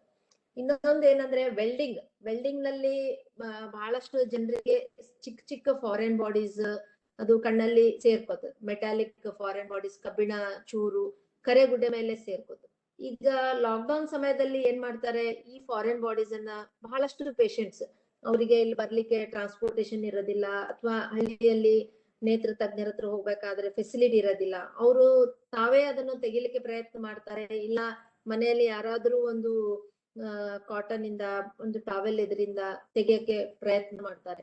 ಇಂತ ಒಂದು ಸಂದರ್ಭದಲ್ಲಿ ಕಣ್ಣಿನ ಪಾರದರ್ಶಕ ಪಟಲ ಕಾರ್ನಿಯಾ ಇದು ಇನ್ಫೆಕ್ಷನ್ ಆಗುವ ಸಾಧ್ಯತೆಗಳು ಬಹಳ ಹೆಚ್ಚು. ಸ್ಪೋರ್ಟ್ಸ್ ಇಂಜುರೀಸ್, ಈಗ ಮಕ್ಕಳು ಈಗ ಟಿವಿಯಲ್ಲಿ ರಾಮಾಯಣ ಮಹಾಭಾರತ ಸೀರಿಯಲ್ ನೋಡಿದ ತಕ್ಷಣ ಬಿಲ್ ಬಾಂಡ್ ಜೊತೆ ಆಟ ಆಡ್ತಾರೆ, ಕ್ರಿಕೆಟ್ ಬಾಲ್ ಜೊತೆ ಆಡ್ತಾರೆ, ಟೆನ್ನಿಸ್ ಬಾಲ್, ಕಾರ್ಕ್ ಇಂಜುರೀಸ್, ಇದೆಲ್ಲ ಸ್ಪೋರ್ಟ್ಸ್ ಇಂಜುರೀಸ್. ಇದು ಕೂಡ ನಾವು ಹೆಚ್ಚಿನ ಒಂದು ಸಂದರ್ಭದಲ್ಲಿ ನೋಡ್ತೀವಿ. ಈಗಾಗ್ಲೇ ನಾ ಹೇಳಿದೆ ನಿಮ್ಗೆ ಕಾರ್ನಿಯಾ ಇನ್ಫೆಕ್ಷನ್ಸ್ ಆದಾಗ ಏನ್ ಮಾಡ್ಬೇಕಂತ. ಇದು ಕೂಡ ಒಂದು ಎಮರ್ಜೆನ್ಸಿ. ಕಾರ್ನಿಯಾ ಇನ್ಫೆಕ್ಷನ್ಸ್ ಪ್ರಾರಂಭದಲ್ಲಿ ಒಂದು ಸಣ್ಣ ಒಂದು ಇನ್ಫಿಲ್ಟ್ರೇಟ್ ಆಗಿ ಸ್ಟಾರ್ಟ್ ಆಗ್ತದೆ. ಇದಕ್ಕೆ ನಾವು ಸೂಕ್ತವಾದ ಟ್ರೀಟ್ಮೆಂಟ್ ಕೊಡ್ಬೇಕು. ಟ್ರೀಟ್ಮೆಂಟ್ ಕರೆಕ್ಟ್ ಆಗಿ ಡ್ರಾಪ್ಸ್ ಆಮೇಲೆ ಟ್ಯಾಬ್ಲೆಟ್ಸ್ ಮತ್ತೆ ಕರೆಕ್ಟ್ ಆಗಿ ಡಯಾಗ್ನೋಸಿಸ್ ಆಗದೆ ಹೋದ್ರೆ ಅಥವಾ ಪೇಷಂಟ್ಸ್ ಕೂಡ ಕರೆಕ್ಟ್ ಆಗಿ ಡ್ರಾಪ್ಸ್ ಹಾಕದೆ ಹೋದ್ರೆ ಅದು ಒಂದು 2 to 3 mm ಇದ್ದ ಅಲ್ಸರ್ ಕ್ರಮೇಣವಾಗಿ ಸೈಜ್ ಅಲ್ಲಿ ಇನ್ಕ್ರೀಸ್ ಆಗ್ತದೆ. It will become 4 mm, 6 mm, 8 mm ಆಗಿ ಪೂರ್ತಿ ಕರೆಕ್ಟೇ ಈ ತರ ಬಿಳಿಯಾಗಿ ಕಣ್ಣು ಸಂಪೂರ್ಣವಾಗಿ ಹೋಗುವ ಚಾನ್ಸಸ್ ಇರ್ತದೆ. ಮುಖ್ಯವಾಗಿ ಪೋಸ್ಟ್ ಕೋವಿಡ್ ನಲ್ಲಿ ಇನ್ಫ್ಲಮೇಷನ್ ಅನ್ನೋದು ಬಹಳ ಮುಖ್ಯ. ಈಗ ಸಾಮಾನ್ಯವಾಗಿ ಕೋವಿಡ್ ವೈರಸ್ ಇನ್ಫೆಕ್ಟ್ ಆದ್ಮೇಲೆ ಆ ಮನುಷ್ಯನಲ್ಲಿ ಕೋವಿಡ್ ವೈರಸ್ ಲೈವ್ ವೈರಸ್ ಇರೋದು ಕೇವಲ 7 ರಿಂದ 9 ದಿನದವರೆಗೆ. ಆಮೇಲೆ ನೋಡಿದ್ರೆ ವೈರಸ್ ಆ ಮನುಷ್ಯನಲ್ಲಿ ಇರೋದಿಲ್ಲ, ಬಟ್ ಅದ್ರ ಸೀಕ್ವೆಲೆ ಅದರಿಂದ ಉಂಟಾದ ಇನ್ಫ್ಲಮೇಟರಿ ಆಕ್ಷನ್ IL-6 ರಿಲೀಸ್ ಆಯ್ತು, ಟಿಶ್ಯೂ ನೆಕ್ರೋಸಿಸ್ ಫ್ಯಾಕ್ಟರ್, ಇದೆಲ್ಲರಿಂದ ಉಂಟಾದ ಇನ್ಫ್ಲಮೇಷನ್ ಕಣ್ಣಿಗೆ ಸಂಪೂರ್ಣವಾಗಿ ಎಫೆಕ್ಟ್ ಮಾಡ್ಬೋದು. ಈ COVID-19 ಇಂದ ಸಫರ್ ಆದವರಲ್ಲಿ ಕಣ್ಣಿನಲ್ಲಿ ಯಾವ ತರ ಭಾವ ಉಂಟಾಗುತ್ತೆ? ನಾವು ಕಣ್ಣಿನಲ್ಲಿ ಕರೆಗುಡೆ ಇರ್ತದೆ, ಬಿಳಿ ಗುಡ್ಡೆ ಇರ್ತದೆ, ಮಧ್ಯದಲ್ಲಿ ಯುವೆಲ್ ಟಿಶ್ಯೂ ಅಂತೀವಿ, ಇನ್ಸೈಡ್ ರೆಟಿನಾ, ವಿಟ್ರಿಯಸ್ ಇರ್ತದೆ. ಹೀಗೆ 3 ಲೇಯರ್ಸ್ ಇರ್ತಾವ ಕಣ್ಣಲ್ಲಿ. ಸೊ ಹೊರಗಿನ ಲೇಯರ್ ಕೂಡ ಇನ್ಫ್ಲಮೇಷನ್ ದಿಂದ ಎಫೆಕ್ಟ್ ಆಗ್ಬೋದು, ಮಿಡಲ್ ಲೇಯರ್ ಯುವೆಲ್ ಟಿಶ್ಯೂ ಕೂಡ ಎಫೆಕ್ಟ್ ಆಗ್ಬೋದು, ಇನ್ನರ್ ರೆಟಿನಾ, ವಿಟ್ರಿಯಸ್ ಕೂಡ COVID-19 ಪೇಷಂಟ್ಸ್ ಲಿಂದ ಇನ್ಫ್ಲಮೇಷನ್ ಆಗಿ ಎಫೆಕ್ಟ್ ಆಗ್ಬೋದು. ಅವರು ಯಾವ ಒಂದು ಸ್ಟೇಜ್ ನಲ್ಲಿ ನಮ್ಮ ಐ ಡಾಕ್ಟರ್ ಹತ್ರ ಬರ್ತಾರೆ? ಸಾಮಾನ್ಯವಾಗಿ ಅವರು COVID-19 ಆದಾಗ ಅವ್ರು ಐಸೋಲೇಷನ್ ನಲ್ಲಿ ಇರ್ತಾರೆ, ಅಡ್ಮಿಟ್ ಇರ್ತಾರೆ. ಕೆಲವರಿಗೆ ಆ ಸಂದರ್ಭದಲ್ಲಿ ಕಣ್ ಚೆಕ್ ಮಾಡಿಸ್ಲಿಕ್ಕೆ ಯಾವ ಒಂದು ಅವಕಾಶ ಇರೋದಿಲ್ಲ. ಅವರು ಡಿಸ್ಚಾರ್ಜ್ ಆದ್ಮೇಲೆ 1 ವಾರ 15 ದಿವಸ ಆದ್ಮೇಲೆ ಕಣ್ ಟೆಸ್ಟಿಗೆ ಬರ್ತಾರೆ. ಅವಾಗ ನಮ್ಗೆ ಗೊತ್ತಾಗ್ತದೆ ಇದು ಕೂಡ ಒಂದು COVID-19 ಒಂದು ಮ್ಯಾನಿಫೆಸ್ಟೇಷನ್ ಅಂತ ಹೇಳಿ. ಆಗ ಅವರಿಗೆ ಸ್ಟಿರಾಯ್ಡ್ ಡ್ರಾಪ್ಸ್ ಮೂಲಕ ನಾವು ಅದನ್ನ ಕಂಪ್ಲೀಟ್ ಆಗಿ ನಾವು ಕಂಟ್ರೋಲ್ ಮಾಡ್ಬೋದು. ಇನ್ನೊಂದು ನಾವು ಹೆಚ್ಚಿನ ಒಂದು ರೀತಿಯಲ್ಲಿ ನಾವು ನೋಡ್ತಾ ಇದೀವಿ ಏನಂದ್ರೆ COVID-19 ಪೇಷಂಟ್ಸ್ ಅವ್ರು ಅಡ್ಮಿಟ್ ಆಗ್ತಾರೆ, 1 ವಾರ 10 ದಿವಸ ಅಡ್ಮಿಟ್ ಆಗಿ 15 ಡೇಸ್ ಅಡ್ಮಿಟ್ ಆಗಿ ಎಲ್ಲ ಗುಣಮುಖಿಯಾಗಿ ಅವರು ಮನೆಗೆ ತೆರಳ್ತಾರೆ. ಅವರು ಮನೆಗೆ ತೆರಳ್ಮ್ಯಾಗೆ ನಾವು ಈಗ ಬಹಳಷ್ಟು ಜನರಿಗೆ ನಾವು ಕೇಳ್ತೀವಿ, ಇಲ್ಲ ಅವ್ರು ಮನೆಗೆ ಡಿಸ್ಚಾರ್ಜ್ ಹೋಗಿದ್ರಿ, 3 ಡೇಸ್ ಆದ್ಮೇಲೆ ಹಾರ್ಟ್ ಅಟ್ಯಾಕ್ ಆಯ್ತು, 5 ಡೇಸ್ ಆದ್ಮೇಲೆ ಅವ್ರಿಗೆ ಸ್ಟ್ರೋಕ್ ಆಯ್ತು, ಮನೆಗೆ ಹೋದ ದಿವ್ಸನೇ ಅವರಿಗೆ ಬ್ರೈನ್ ಹೆಮರೇಜ್ ಆಯ್ತು. ಈ ತರ ನಾವು ಬಹಳಷ್ಟು ಜನರಿಗೆ ನಾವು ಇನ್ಸಿಡೆಂಟ್ಸ್ ನಾವು ಕೇಳ್ತಾ ಇದೀವಿ. ಇದು ಯಾಕೆ ಅಂದ್ರೆ ಕೋವಿಡ್ ಪೇಷಂಟ್ಸ್ ನಲ್ಲಿ increase in fibrinogen, increase in fibrin levels and increase in D dimer levels, it makes that patient, ಆ ಪೇಷಂಟ್ ಅಲ್ಲಿ ರಕ್ತ ಹೆಪ್ಪುಗಡುವುದು ಒಂದು ಪ್ರಾಮಾಣಿಕತೆ ಹೆಚ್ಚಾಗ್ತದೆ. ಎಲ್ಲಾ ಕೋವಿಡ್ ಪೇಷಂಟ್ಸ್ ನಾರ್ಮಲ್ ಆಗಿ ರಕ್ತ ಫ್ಲೋ ಆಗ್ತಾನೆ ಇರ್ಬೇಕು, ರಕ್ತ ಬ್ಲಡ್ ಥಿನ್ ಆಗಿ ಫ್ಲೋ ಆಗ್ತಾ ಇದ್ರೆ ಒಳ್ಳೇದು. ಇದು ಥ್ರೋಂಬೋ ಎಂಬಾಲಿಸ್ ಅಂದ್ರೆ ರಕ್ತ ಹೆಪ್ಪುಗಟ್ಟುವುದು. ಈ ರಕ್ತ ಹೆಪ್ಪುಗಟ್ಟುವುದು ಹಾರ್ಟ್ ಅಲ್ಲಿ ಆದ್ರೆ ಹಾರ್ಟ್ ಅಟ್ಯಾಕ್ ಆಗ್ತದೆ, ರಕ್ತ ಹೆಪ್ಪುಗಟ್ಟುವುದು ಬ್ರೈನ್ ಅಲ್ಲಿ ಆದ್ರೆ ಸ್ಟ್ರೋಕ್ ಮತ್ತೆ ಇನ್ಫ್ಯಾಕ್ಟ್ ಆಗಿ ಆ ಪೇಷಂಟ್ ಪ್ರಾಣ ಕಳ್ಕೋಬಹುದು, ಹಾರ್ಟ್ ಅಟ್ಯಾಕ್ ಆಗಿ ಪ್ರಾಣ ಕಳ್ಕೋಬಹುದು. ಇಂತಹ ಒಂದು ಸಂದರ್ಭಗಳು ನಾವು ಬಹಳ ಹೆಚ್ಚಿನ ಸಂಖ್ಯೆಯಲ್ಲಿ ನಾವು ಕೇಳ್ತಾ ಬರ್ತಾ ಇದ್ದೀವಿ. ಅವ್ರು ಆರಾಮಾಗಿ ಇದ್ರಿ ಬಟ್ ಡಿಸ್ಚಾರ್ಜ್ ಆಗಿ 3 ಡೇಸ್ ಆಗಿ 5 ಡೇಸ್ ಆದ್ಮೇಲೆ ಈ ತರ ಆಯ್ತಂತ. ಇದಕ್ಕೆ ಆಗ್ಲಿಕ್ಕೆ ಮುಖ್ಯ ಕಾರಣ ಅಂದ್ರೆ ಥ್ರೋಂಬೋ ಎಂಬಾಲಿಸಮ್, ರಕ್ತ ಹೆಪ್ಪುಗಟ್ಟುವುದು, ರಕ್ತ ಕಣಗಳು ಫಾರ್ಮ್ ಆಗುವುದು, ಎಂಬಾಲಿಸ್ ಫಾರ್ಮ್ ಆಗೋದು ಬಹಳ ಹೆಚ್ಚಿನ ಸಂಖ್ಯೆಯಲ್ಲಿ ನಾವು ನೋಡ್ತಾ ಇದ್ದೀವಿ. ಇದು ಕಣ್ಣಿಗೆ ಹೇಗೆ ಸಂಬಂಧಪಟ್ಟಿದೆ, ಕಣ್ಣಲ್ಲೂ ಕೂಡ ಏನಾದ್ರೂ ಇದರ ಪರಿಣಾಮ ಇದೆ ಅಂತ ನಾವು ಈಗ ತಿಳ್ಕೊಳ್ಳೋಣ. ಹೌದು, ಕೋವಿಡ್ ಆಗಿ ಅವ್ರು ಡಿಸ್ಚಾರ್ಜ್ ಆಗಿರ್ತಾರೆ, ಅವ್ರು 1 ವಾರ 15 ದಿವಸ ಆದ್ಮೇಲೆ ಸಡನ್ ಆಗಿ ಕಣ್ ಮಂಜಾಗಿದೆ ಅಂತ ಬರ್ತಾರೆ. ಸಡನ್ ಆಗಿ ಏಕಾಏಕಿ ಕಣ್ ಮಂಜಾಗಿದೆ ಅಂತ ಬರ್ತಾರೆ. ಅದಕ್ಕೆ ಕಾರಣ ಏನಂದ್ರೆ ಈಗ ನಾವು ಹಾರ್ಟ್ ನಲ್ಲಿ ರಕ್ತ ಹೆಪ್ಪುಗಟ್ಟೋದು, ಬ್ರೈನ್ ನಲ್ಲಿ ರಕ್ತ ಹೆಪ್ಪುಗಟ್ಟೋದು ಹೇಗೆ ನಾವು ನೋಡಿದ್ಯೋ ಹಾಗೆ ನಾವು ರೆಟಿನಾದಲ್ಲಿ ಕೂಡ ರಕ್ತ ಹೆಪ್ಪುಗಟ್ಟೋದನ್ನು ನಾವು ನೋಡ್ತೀವಿ.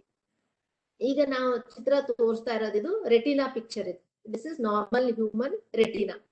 ಕಣ್ಣ ಒಳಗಡೆ 2 ಭಾಗ ಇರ್ತದೆ. ಮುಂದಿನ ಭಾಗ ನಾವು ಅಂಟೀರಿಯರ್ ಸೆಗ್ಮೆಂಟ್ ಅಂತ ಹೇಳ್ತೀವಿ, ಹಿಂದಿನ ಭಾಗ ನಾವು ಪೋಸ್ಟೀರಿಯರ್ ಸೆಗ್ಮೆಂಟ್. ಈ ಪೋಸ್ಟೀರಿಯರ್ ಸೆಗ್ಮೆಂಟ್ ನಲ್ಲಿ ಬಹಳ ಮುಖ್ಯವಾದದ್ದಂದ್ರೆ ರೆಟಿನಾ. ಈ ರೆಟಿನಾದಲ್ಲಿ ಚಾಲನೆ, ರಕ್ತ ಚಾಲನೆ ಆಗಲು ಆರ್ಟರೀಸ್ ಮತ್ತು ವೇನ್ಸ್ ಗಳಿರ್ತವೆ. ಈ ಆರ್ಟರೀಸ್ ವೇನ್ಸ್ ನಲ್ಲಿ ರಕ್ತ ಹೆಪ್ಪುಗಟ್ಟಾದಾಗ ಅದು ವೇನ್ ಬ್ಲಾಕ್, ಆರ್ಟರಿ ಬ್ಲಾಕ್ ಆಗುತ್ತೆ. ಈ ಒಂದು ಕಣ್ಣಲ್ಲಿ ನಾವು ವೇನ್ ಬ್ಲಾಕ್ ಅನ್ನು ನೋಡ್ತಾ ಇದ್ದೀವಿ. ಈ ಪೇಷಂಟ್ ಕೋವಿಡ್ ಪೇಷಂಟ್ ರಿಕವರಿ ಆಗಿ ಮನೆಗೆ ಹೋಗಿದೆ. ಆ ಪೇಷಂಟ್ ಅಲ್ಲಿ ಥ್ರೋಂಬೋ ಎಂಬಾಲಿಸಮ್ ಇಂದ ವೇನ್ ಬ್ಲಾಕ್ ಆಗಿ ಬ್ರಾಂಚ್ ರೆಟಿನಲ್ ವೇನ್ ಒಕ್ಲೂಷನ್ ನಾವು ನೋಡ್ತಾ ಇದ್ದೀವಿ. ಇದೊಂದು ಪೇಷಂಟ್ ನಲ್ಲಿ, ಇದು ಪೇಷಂಟ್ ನಲ್ಲೂ ಕೂಡ ಕೋವಿಡ್ ಇಂದ ವಾಸಿ ಆಗಿದೆ. ಬಟ್ ಅಗೇನ್ ರಕ್ತ ಹೆಪ್ಪುಗಟ್ಟಿ ಅದು ಕಣ್ಣಲ್ಲಿರುವ ಸೆಂಟ್ರಲ್ ಮೇನ್ ವೇನ್ ಬ್ಲಾಕ್ ಆಗಿ ಅದು ರೆಟಿನಾ ಅನ್ನೋದು ಪೂರ್ತಿ ರಕ್ತದಿಂದ ಇದಾಗುತ್ತೆ. ಸೊ ಈ ಒಂದು ಪೇಷಂಟ್ ನಲ್ಲಿ ಆರ್ಟರಿ ಬ್ಲಾಕ್ ಆಗಿದೆ. ಅದೇ ಒಂದು ರಕ್ತ ಹೆಪ್ಪುಗಟ್ಟಿದಾಗ ಪೇಷಂಟ್ ನಲ್ಲಿ ಆರ್ಟರಿ ಬ್ಲಾಕ್ ಆಗಿ ಸಡನ್ ಆಗಿ ವಿಷನ್ ಕಡಿಮೆ ಆಗಿದೆ. ಪೇಷಂಟ್ ಏನಾದ್ರು ಟಿವಿ ನೋಡ್ತಿರ್ತಾರೆ, ಏನಾದ್ರು ಕೆಲಸ ಮಾಡುವಾಗ ಅವ್ರು ನೋಟಿಸ್ ಮಾಡ್ತಾರೆ, ಏಕಾಏಕಿ ಒಂದ್ ಕಣ್ಣಲ್ಲಿ ವಿಷನ್ ಕಡಿಮೆ ಆಗ್ತದೆ. ಸೊ ಇದು ಆರ್ಟರಿ ನಲ್ಲಿ ರಕ್ತ ಹೆಪ್ಪುಗಟ್ಟೋದು, ವೇನ್ ನಲ್ಲಿ ರಕ್ತ ಹೆಪ್ಪುಗಟ್ಟೋದ್ರಿಂದ ಸಡನ್ ಆಗಿ ಪೇನ್ಲೆಸ್ ಡಿಕ್ರೀಸ್ ಆಫ್ ವಿಷನ್. ಇದು ಬಹಳ ಒಂದು ಎಮರ್ಜೆನ್ಸಿ. ಇಂಥ ಎಮರ್ಜೆನ್ಸಿಯಲ್ಲಿ ನಾವು ನೇತ್ರ ತಜ್ಞರ ಹತ್ರ ಹೋದ್ರೆ ಇದಕ್ಕೆ ಸೂಕ್ತವಾದ ಚಿಕಿತ್ಸೆಯನ್ನು ನಾವು ಪಡಿಬಹುದು. ಇದು ಒಂದು ಕಾರ್ಡಿಯಾಕ್ ಅರೆಸ್ಟ್, ಒಂದು ಎಕ್ಸಾಂಪಲ್ ಪೇಷಂಟ್. ಸೊ ಇದು ಸ್ಟ್ರೋಕ್ ಪೇಷಂಟ್, ರಕ್ತ ಬ್ರೈನ್ ನಲ್ಲಿ ರಕ್ತ ಹೆಪ್ಪುಗಟ್ಟಿದಾಗ ಸ್ಟ್ರೋಕ್ ಆಗಿ. ಸೊ ಈ ಒಂದು ವೇನ್ ಅಕ್ಲೂಷನ್ ಆಗ್ಲಿ, ಈ ಒಂದು ಆಕ್ಲೂಷನ್ ಆಗ್ಲಿ ಅಥವಾ ಒಂದು ಆರ್ಟಿ ಆಕ್ಲೂಷನ್ ಆಗ್ಲಿ ಅವರು ನೇತ್ರ ತಜ್ಞರ ಹತ್ರ ತೋರಿಸಿದಾಗ ಇದಕ್ಕೆ ಇಮಿಡಿಯೇಟ್ ಆಗಿ ರೆಟಿನಾದಲ್ಲಿ ಇಂಜೆಕ್ಷನ್ಸ್ ಕೊಡಲಾಗ್ತದೆ. ಅದಕ್ಕೆ ನಾವು ಆಂಟಿ-VEGF ಇಂಜೆಕ್ಷನ್ಸ್ ಅಂತ ಹೇಳ್ತೀವಿ. ಕೆಲವರಿಗೆ 1 ಇಂಜೆಕ್ಷನ್, ಕೆಲವರಿಗೆ 2 ಸಿಟ್ಟಿಂಗ್ಸ್. ಆಮೇಲೆ ಕಣ್ಣಿಗೆ ಲೇಸರ್ ಚಿಕಿತ್ಸೆ ಮೂಲಕ ಟ್ರೀಟ್ಮೆಂಟ್ ಕೊಡಲಾಗ್ತದೆ. ಹಾಗೆ ಕೂಡ ಅವರಿಗೆ ಬ್ಲಡ್ ಥಿನ್ನರ್ಸ್ ಅಂದ್ರೆ ನಾವು ಅವರಿಗೆ ಲೋ ಮಾಲಿಕ್ಯುಲರ್ ಹೆಪಾರಿನ್ ಫಿಸಿಷಿಯನ್ ಜೊತೆಗೆ ಸಂಪರ್ಕಿಸಿ ಲೋ ಮಾಲಿಕ್ಯುಲರ್ ಹೆಪಾರಿನ್ ಸ್ಟಾರ್ಟ್ ಮಾಡಿದ್ರೆ ಅವರಿಗೆ ಕಣ್ಣಿಗೆ ಆದಂತ ಒಂದು ಈ ಥ್ರೋಂಬೋಎಂಬಾಲಿಕ್ ಇವೆಂಟ್ ಇಂದ ಮುಂದೆ ಹಾರ್ಟ್ಗೆ ಆಗ್ಬಾರ್ದು, ಮುಂದೆ ಅವರಿಗೆ ಬ್ರೈನಿಗೆ ಆಗ್ಬಾರ್ದು ಅಂತ ನಾವು ಕಣ್ಣಿನ ಡಾಕ್ಟರ್ ಹೇಳಿದಾಗ ಅವರು ಪ್ರಿಕಾಷನ್ಸ್ ತಗೊಳಕ್ಕೆ ಅವರಿಗೆ ಹೆಲ್ಪ್ ಆಗ್ತದೆ. ಸೊ ಈ ರೀತಿ COVID-19 ಇಂದ ರಿಕವರಿ ಆದ ಪೇಷಂಟ್ಗೆ ಎಲ್ಲಾ ರೀತಿಯ ಸಪೋರ್ಟ್ ಬೇಕು. ಅವರಿಗೆ ಕಣ್ಣಲ್ಲಿ ಇನ್ಫ್ಲಮೇಷನ್ ಆಗ್ಬೋದು, ರೆಟಿನಾದಲ್ಲಿ ತೊಂದರೆ ಆಗ್ಬೋದು, ವೇನ್ ಆಕ್ಲೂಷನ್ ಆಗ್ಬೋದು, ಹಾರ್ಟ್ ಅಟ್ಯಾಕ್, ಸ್ಟ್ರೋಕ್ ಆಗಿ ಅವರು ಎಲ್ಲಾ ರೀತಿಯಿಂದ ಗುಣಮುಖಿಯಾಗಿ ಮನೆಗೆ ಹೋಗಿರ್ತಾರೆ. ಅಂದ್ರೆ ಸಡನ್ ಆಗಿ ಅವ್ರಿಗೆ ಈ ರೀತಿ ತೊಂದರೆ ಆಗೋದು ಚಾನ್ಸಸ್ ಇರ್ತದೆ. ಅದಕ್ಕೆ ಒಂದು ಸ್ಟ್ರಿಕ್ಟ್ ಪ್ರೋಟೋಕಾಲ್ ಅಂದ್ರೆ ಬ್ಲಡ್ ಥಿನ್ನರ್ಸ್ ಅಂತ ಹಾಕ್ತಾರೆ. ಯಾರಿಗೆ ಆಸ್ಪಿರಿನ್ ಹಾಕ್ತಾರೆ, ಯಾರಿಗೆ ಲೋ ಮಾಲಿಕ್ಯುಲರ್ ಹೆಪಾರಿನ್, ಆ ಫಿಸಿಷಿಯನ್ಗೆ ಅವ್ರು ಕನ್ಸಲ್ಟ್ ಮಾಡಿ 4 to 8 weeks ಅಂದ್ರೆ ಅವ್ರಿಗೆ ರಿಸ್ಕ್ ಫ್ಯಾಕ್ಟರ್ಸ್ ಇರ್ತದೆ. ಯಾರು ಕೋವಿಡ್ ಆದವರಿಗೆ ಹೈ BP ಇರುತ್ತದೆ, ಅವರಿಗೆ ಲಿಪಿಡ್ ಪ್ರೊಫೈಲ್ ಅಬ್ನಾರ್ಮಲ್, ಕೊಲೆಸ್ಟ್ರಾಲ್ ಜಾಸ್ತಿ ಇರುತ್ತೆ, ಶುಗರ್ ಅನ್ಕಂಟ್ರೋಲ್ ಇರ್ತದೆ, ಇಂಥ ಒಂದು patient, sedentary patients, immobile patients ಇರ್ತಾರೆ, ಏಜ್ ಫ್ಯಾಕ್ಟರ್, ಫ್ಯಾಮಿಲಿ ಹಿಸ್ಟ್ರಿ, ಇಂಥ ಒಂದೆಲ್ಲ ಫ್ಯಾಕ್ಟರ್ಸ್ ನೋಡ್ಕೊಂಡು ಅವರಿಗೆ ಬ್ಲಡ್ ಥಿನ್ನರ್ಸ್ ಹಾಕಿದಾಗ ಅವರಿಗೆ ಈ ರೀತಿ ಅನಾಹುತ ಆಗೋದ್ರಿಂದ ನಾವು ತಡೆಗಟ್ಟಬಹುದು. ಇನ್ನು they need lot of emotional after recovery they need lot of regularisation in the pattern. ಅಂದ್ರೆ ಅವರಿಗೆ ಬ್ರೀತಿಂಗ್ ಎಕ್ಸರ್ಸೈಸ್ ಆಗ್ಲಿ, ಯೋಗ ಆಗ್ಲಿ, ಸೈಕಲಾಜಿಕಲ್ ಕೌನ್ಸಿಲಿಂಗ್ ಆಗ್ಲಿ, ಪ್ರಾಪರ್ ನ್ಯೂಟ್ರಿಷನ್ ಆಗ್ಲಿ, ಅಂಡ್ ಆಲ್ಕೋಹಾಲ್ ಸ್ಮೋಕಿಂಗ್ ಅವಾಯ್ಡ್ ಮಾಡೋದಾಗ್ಲಿ, ಮತ್ತೆ ಇನ್ನು ಸ್ವಚ್ಛತಾ ಹೈಜೀನ್ ಪ್ರಾಕ್ಟೀಸ್ ಯಾವ ರೀತಿ ಮಾಡ್ಬೇಕು ಮತ್ತೆ ಕರೆಕ್ಟ್ ಆಗಿ ಮೆಡಿಸಿನ್ಸ್ 4 to 8 weeks ಅವರು ಬ್ಲಡ್ ಥಿನ್ನರ್ಸ್ ಅದು ಯಾವ ರೀತಿ ತಗೋಬೇಕಂತ ಹೇಳಿ ಪ್ರಿಕಾಷನ್ಸ್ ತಗೊಳ್ಳೋದು ಬಹಳ ಮುಖ್ಯ. ಈಗ ಗ್ಲೋಕೋಮಾ ಅನ್ನೋದು ತಾವೆಲ್ಲರೂ ಕೇಳಿದಿರಿ. ಇದು ಬಹಳ ಒಂದು ಗಂಭೀರವಾದ ಕಾಯಿಲೆ. ಈ ಗ್ಲೋಕೋಮಾ ಅನ್ನೋ ಕಾಯಿಲೆಯಲ್ಲಿ ಏನಾಗ್ತದೆ, ಕಣ್ಣಿನಲ್ಲಿರುವ ಇಂಟ್ರಾಕ್ಯುಲರ್ ಪ್ರೆಷರ್ ಜಾಸ್ತಿ ಆದಾಗ ಕಣ್ಣಿನ ಒಂದು ಆಪ್ಟಿಕ್ ನರ್ವ್ ಮೇಲೆ ಒತ್ತಡ ಬಿದ್ದು ಮನುಷ್ಯ ಸಂಪೂರ್ಣವಾಗಿ ದೃಷ್ಟಿಯನ್ನು ಕಳ್ಕೋಬಹುದು. ಈ ಲಾಕ್ಡೌನ್ ಸಮಯದಲ್ಲಿ ಗ್ಲೋಕೋಮಾ ಪೇಷಂಟ್ಸ್ ಗೆ ರೆಗ್ಯುಲರ್ ಐ ಡಾಕ್ಟರ್ಸ್ ಗೆ ವಿಸಿಟ್ ಮಾಡಿ ಇಂಟ್ರಾಕ್ಯುಲರ್ ಪ್ರೆಷರ್ ಚೆಕ್ ಮಾಡಿಸಿ ಐ ಡ್ರಾಪ್ಸ್ ತಗೊಳ್ಳಿಕ್ಕೆ ಅವರಿಗೆ ವ್ಯವಸ್ಥೆ ಇರುವುದಿಲ್ಲ. ಇಂಥ ಒಂದು ಸಂದರ್ಭದಲ್ಲಿ ಅವರು ಡ್ರಾಪ್ಸ್ ಆಗ್ಲೇ ಹಾಕ್ತಾ ಇರುವಂತ ಒಂದು ಡ್ರಾಪ್ಸ್ ಅನ್ನು ಕಂಟಿನ್ಯೂ ಇಡಬೇಕು. ಅವರು ಯಾವ ರೀತಿಯಾಗಿ ಡ್ರಾಪ್ಸ್ ಸ್ಟಾಪ್ ಮಾಡಬಾರ್ದು. ಫೋನಿನ ಮೂಲಕ ಅವರು ಡಾಕ್ಟರ್ ಕನ್ಸಲ್ಟ್ ಮಾಡಿ, ಮೆಡಿಕಲ್ ಶಾಪ್ ವಿಸಿಟ್ ಮಾಡಿ ತಮ್ಮ ಮೆಡಿಕೇಶನ್ಸ್ ಅನ್ನು ಕಂಟಿನ್ಯೂ ಇಟ್ರೆ ಅವರು optic nerve damage, progressive damage ಆಗೋದನ್ನು ತಡೆಗಟ್ಟಬಹುದು. ಸೊ ರೆಗ್ಯುಲರ್ ಗ್ಲೋಕೋಮಾ ಮೆಡಿಕೇಶನ್ಸ್ ಬಗ್ಗೆ ನಾವು ಬಹಳ ಒತ್ತಡ ನೀಡಿ ಅವರು ಟೆಲಿಫೋನ್ ಮೂಲಕ, ಟೆಲಿ ಕನ್ಸಲ್ಟೇಷನ್ ಮೂಲಕ ಕೂಡ ಅವರು ಡಾಕ್ಟರ್ಗೆ ಸಂಪರ್ಕಿಸಿ ಗ್ಲೋಕೋಮಾದ ಬಗ್ಗೆ ಕಾಳಜಿ ವಹಿಸ್ಬೇಕು. ಇನ್ನೊಂದು ಬಹಳ ಮುಖ್ಯವಾದದ್ದೇನೆಂದ್ರೆ ಕಣ್ಣೀರಿನ ಒಂದು ಮುಖ್ಯ ಇದು ಅಂದ್ರೆ ನಮ್ಮೆಲ್ಲರ ಕಣ್ಣು ತೆವೆ ಇರ್ಬೇಕಂತ ಬಹಳ ಮುಖ್ಯವಾದದ್ದು. Tears are very important for the health of the eyes, normal functioning of the eyes. ನಮ್ದು ಇದು ಕರೆಗುಡ್ಡೆ ಮುಂದೆ thin layer of tear film ಏನ್ ಇರುತ್ತಲ್ಲ, ಅದು ಕರೆಗುಡ್ಡೆಗೆ ಪ್ರೊಟೆಕ್ಷನ್, ಕರೆಗುಡ್ಡೆ ಹೆಲ್ತ್ ಮೇಂಟೈನ್ ಮಾಡ್ತದೆ. ಹಾಗೆ ನಮ್ದು ಮೈಕ್ರೋ ಆರ್ಗನಿಸಮ್ಸ್ ಇಂದ ಕಣ್ಣಿಗೆ ಪ್ರೊಟೆಕ್ಟ್ ಮಾಡ್ತದೆ. ಈಗ COVID-19 ಇಂದ ಅಥವಾ ಕೊರೋನಾ ವೈರಸ್ ಇಂದ ಡ್ರೈ ಆಗ್ತದೆ. ಆದರೆ ನಾವು ಈಗ ಬಹಳಷ್ಟು ಜನರಿಗೆ ನಾವು ನೋಡ್ತೀವಿ work from home, they are not going to office, ಅವ್ರ ಮನೆಯಿಂದಾನೇ ವರ್ಕ್ ಮಾಡ್ತಾರೆ. ಈಗ ಕೆಲವರು ಇಲ್ಲಿಂದ ಬೆಂಗಳೂರು ಜಾಬ್ ಇರ್ತಿದೆ ವರ್ಕ್ ಫ್ರಮ್ ಹೋಮ್, ಕೆಲವರು ಅಬ್ರಾಡ್ ಕೆನಡಾ, ಇಲ್ಲಿ ಗುಲ್ಬರ್ಗನಲ್ಲಿ ಇರ್ತಾರೆ, ಅವರು ಕೆನಡಾಗೆ ವರ್ಕ್ ಫ್ರಮ್ ಹೋಮ್ ಮಾಡ್ತಾರೆ. ಸೊ ಈ ರೀತಿ ವರ್ಕ್ ಫ್ರಮ್ ಹೋಮ್ ನಲ್ಲಿ ಅವರು ಬಹಳ ಹೊತ್ತು ಲ್ಯಾಪ್ಟಾಪ್ ಆಗ್ಲಿ, tab, gadgets, electronic gadgets use ಮಾಡುವಂತ ಸಂದರ್ಭ ಇರ್ತದೆ. ಇನ್ನು ಮಕ್ಕಳಿಗಂತೂ ಈಗ ಆನ್ಲೈನ್ ಕ್ಲಾಸಸ್ ತಪ್ಪಿದ್ದಿಲ್ಲೇ ಇಲ್ಲ. ಎಲ್ಲಾ ಮಕ್ಕಳಿಗೆ ಆನ್ಲೈನ್ ಕ್ಲಾಸಸ್ ಬಹಳ ಕಂಪಲ್ಸರಿ ಅವ್ರು ಅಟೆಂಡ್ ಮಾಡ್ಬೇಕು. 2 hours 3 hours 4 hours ಕಂಟಿನ್ಯೂ ಕುತ್ಕೋಬೇಕಾಗ್ತದೆ. ಸೊ ಈ ರೀತಿ ನಾವು ಈಗ ಇನ್ನು ಕೆಲವರು ಮನೆಯಲ್ಲಿರೋರು ಲೇಡೀಸ್ ಆಗ್ಲಿ ಮಕ್ಕಳಾಗ್ಲಿ ಟೈಮ್ ಪಾಸ್ಗೋಸ್ಕರ ಲ್ಯಾಪ್ಟಾಪ್, ಮೊಬೈಲ್ ಬಹಳ ಹೆಚ್ಚಿನ ಪ್ರಮಾಣದಲ್ಲಿ ಯೂಸ್ ಮಾಡ್ತಾರೆ. ಈ ತರ ನಾವು ಎಲೆಕ್ಟ್ರಾನಿಕ್ ಗ್ಯಾಜೆಟ್ಸ್ ಬಹಳ ಹೊತ್ತು ಯೂಸ್ ಮಾಡಿದಾಗ ಏನಾಗ್ತದೆ, ನಾವು ಕಂಟಿನ್ಯೂಸ್ ಎಲೆಕ್ಟ್ರಾನಿಕ್ ಸ್ಕ್ರೀನ್ ಅನ್ನ ನಾವು ನೋಡ್ತೀವಿ. ನಾವು ಎಲೆಕ್ಟ್ರಾನಿಕ್ ಸ್ಕ್ರೀನ್ ನೋಡಿದಾಗ, ನಾವು ಎಲೆಕ್ಟ್ರಾನಿಕ್ ಸ್ಕ್ರೀನ್ ಅಥವಾ ಮಾನಿಟರ್ ನೋಡಿದಾಗ ನಮ್ಮ ಕಣ್ಣನ್ನು ನಾವು ಬ್ಲಿಂಕ್ ಮಾಡುವ, ರೆಪ್ಪೆಯನ್ನು ಬಡಿಯುವ ರೇಟ್ ಕಮ್ಮಿ ಆಗ್ತದೆ. ನಾವು ಸಾಮಾನ್ಯವಾಗಿ 1 ಮಿನಿಟ್ ನಲ್ಲಿ 12 to 14 ಟೈಮ್ಸ್ ರೆಪ್ಪೆ ಬಡಿತೀವಿ. ಬಟ್ ನಾವು ಒಂದು ಮೊಬೈಲ್ ಯೂಸ್ ಮಾಡುವಾಗ, ಸ್ಕ್ರೀನ್ ಯೂಸ್ ಮಾಡುವಾಗ ನಮ್ಮ ಬ್ಲಿಂಕ್ ರೇಟ್ ಅದು ನಮ್ಗೆ ಗೊತ್ತಿರದ ಹಾಗೆ ಆಟೋಮೆಟಿಕ್ ತಂತಾನೆ ಅದು ಕಡಿಮೆ ಆಗ್ಬಿಡ್ತದೆ. ಈ ಬ್ಲಿಂಕ್ ರೇಟ್ ಕಡಿಮೆ ಆದಾಗ there will be evaporation of the tears dry ಆಗ್ತಾ ಹೋಗ್ತದೆ. ಹಾಗಾಗಿ ಆ ಪೇಷಂಟಿಗೆ ಡ್ರೈ ಐ ಸಿಂಪ್ಟಮ್ಸ್ ಸ್ಟಾರ್ಟ್ ಆಗ್ತದೆ. ಸೊ ಡ್ರೈನೆಸ್ ಸ್ಟಾರ್ಟ್ ಆದಾಗ ಅವರಿಗೆ ಕಣ್ಣಲ್ಲಿ ಜಾಸ್ತಿ ಉರಿಯುವುದು, ಕಣ್ಣಲ್ಲಿ ಬರ್ನಿಂಗ್ ಸೆನ್ಸೇಷನ್, ಒಳಗಡೆ ಏನೋ ಒಂಥರ ಇದೆ ಅನ್ನೋ ಫೀಲಿಂಗ್. ಪೇಷಂಟ್ಸ್ ಹೇಳ್ತಾರೆ ನನ್ನ ಕಣ್ಣಲ್ಲಿ ಒಂಥರ ಏನೋ ಉಸುಕ್ ಹಾಕಿದಾಗೆ ಸ್ಯಾಂಡಿ ಫೀಲಿಂಗ್, ಮತ್ತೆ ಬ್ಲರ್ಡ್ ವಿಷನ್, ಮತ್ತೆ ಕಣ್ ಕೆಂಪಾಗೋದು, ಈ ಎಲ್ಲಾ ಸಿಂಪ್ಟಮ್ಸ್ ಡ್ರೈ ಆಯ್ತು.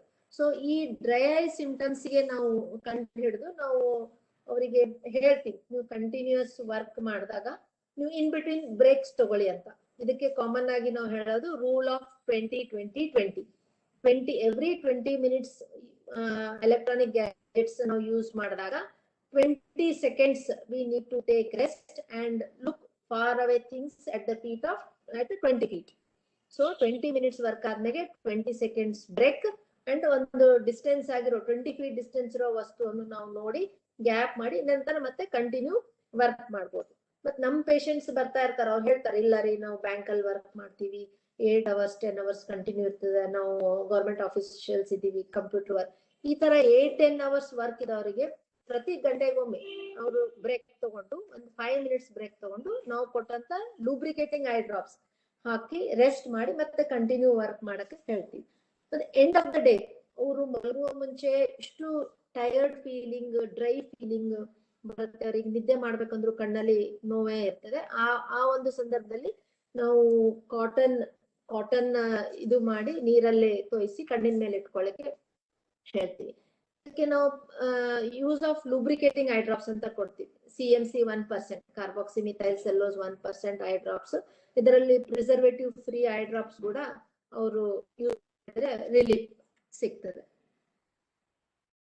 ಇನ್ನೊಂದು ಬಹಳ ಮುಖ್ಯವಾದದಂದ್ರೆ ಡಯಾಬಿಟಿಕ್ ಪೇಷಂಟ್ಸ್.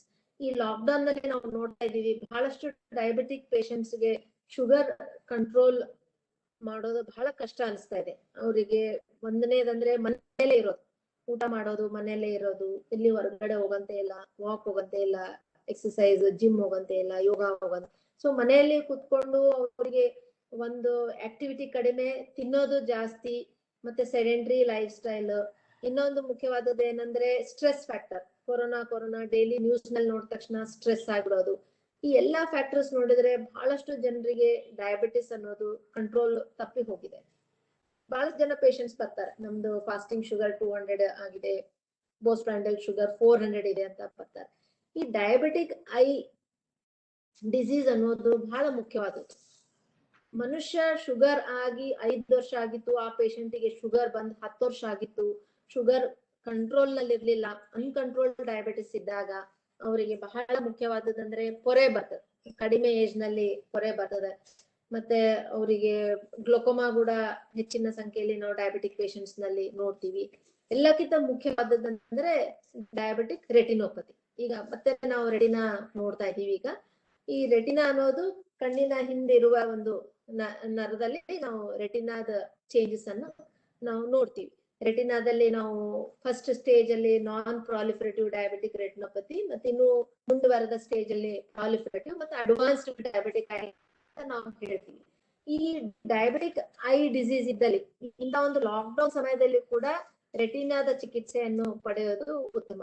ಶುಗರ್ ಅನ್ನು ಅಡಿಕ್ವೇಟ್ ಕಂಟ್ರೋಲ್ ನಲ್ಲಿ ತರಬೇಕು, BP ಅನ್ನು ಕಂಟ್ರೋಲ್ ನಲ್ಲಿ ತರಬೇಕು, ಕೊಲೆಸ್ಟ್ರಾಲ್ ಜಾಸ್ತಿ ಇದ್ರೆ ಅದು ಕೂಡ ಕಂಟ್ರೋಲ್ ನಲ್ಲಿ ತಂದು ಅವರು ಡಯಾಬಿಟಿಕ್ ರೆಟಿನೋಪತಿ ಟ್ರೀಟ್ಮೆಂಟ್ ಗೆ ಯಾವ ಒಂದು ಪ್ರೋಟೋಕಾಲ್ ಫಾಲೋ ಮಾಡ್ಬೇಕಂದ್ರೆ ಲಾಕ್ಡೌನ್ ಇದ್ರೂ ಕೂಡ, ಯಾಕಂದ್ರೆ ದಿಸ್ ಇಸ್ ಆಲ್ ಪ್ಯಾಥಾಲಜಿ. ಈ ಪ್ಯಾಥಾಲಜಿ ನಮ್ ಕೈಯಲ್ಲಿ ಇರೋದಿಲ್ಲ.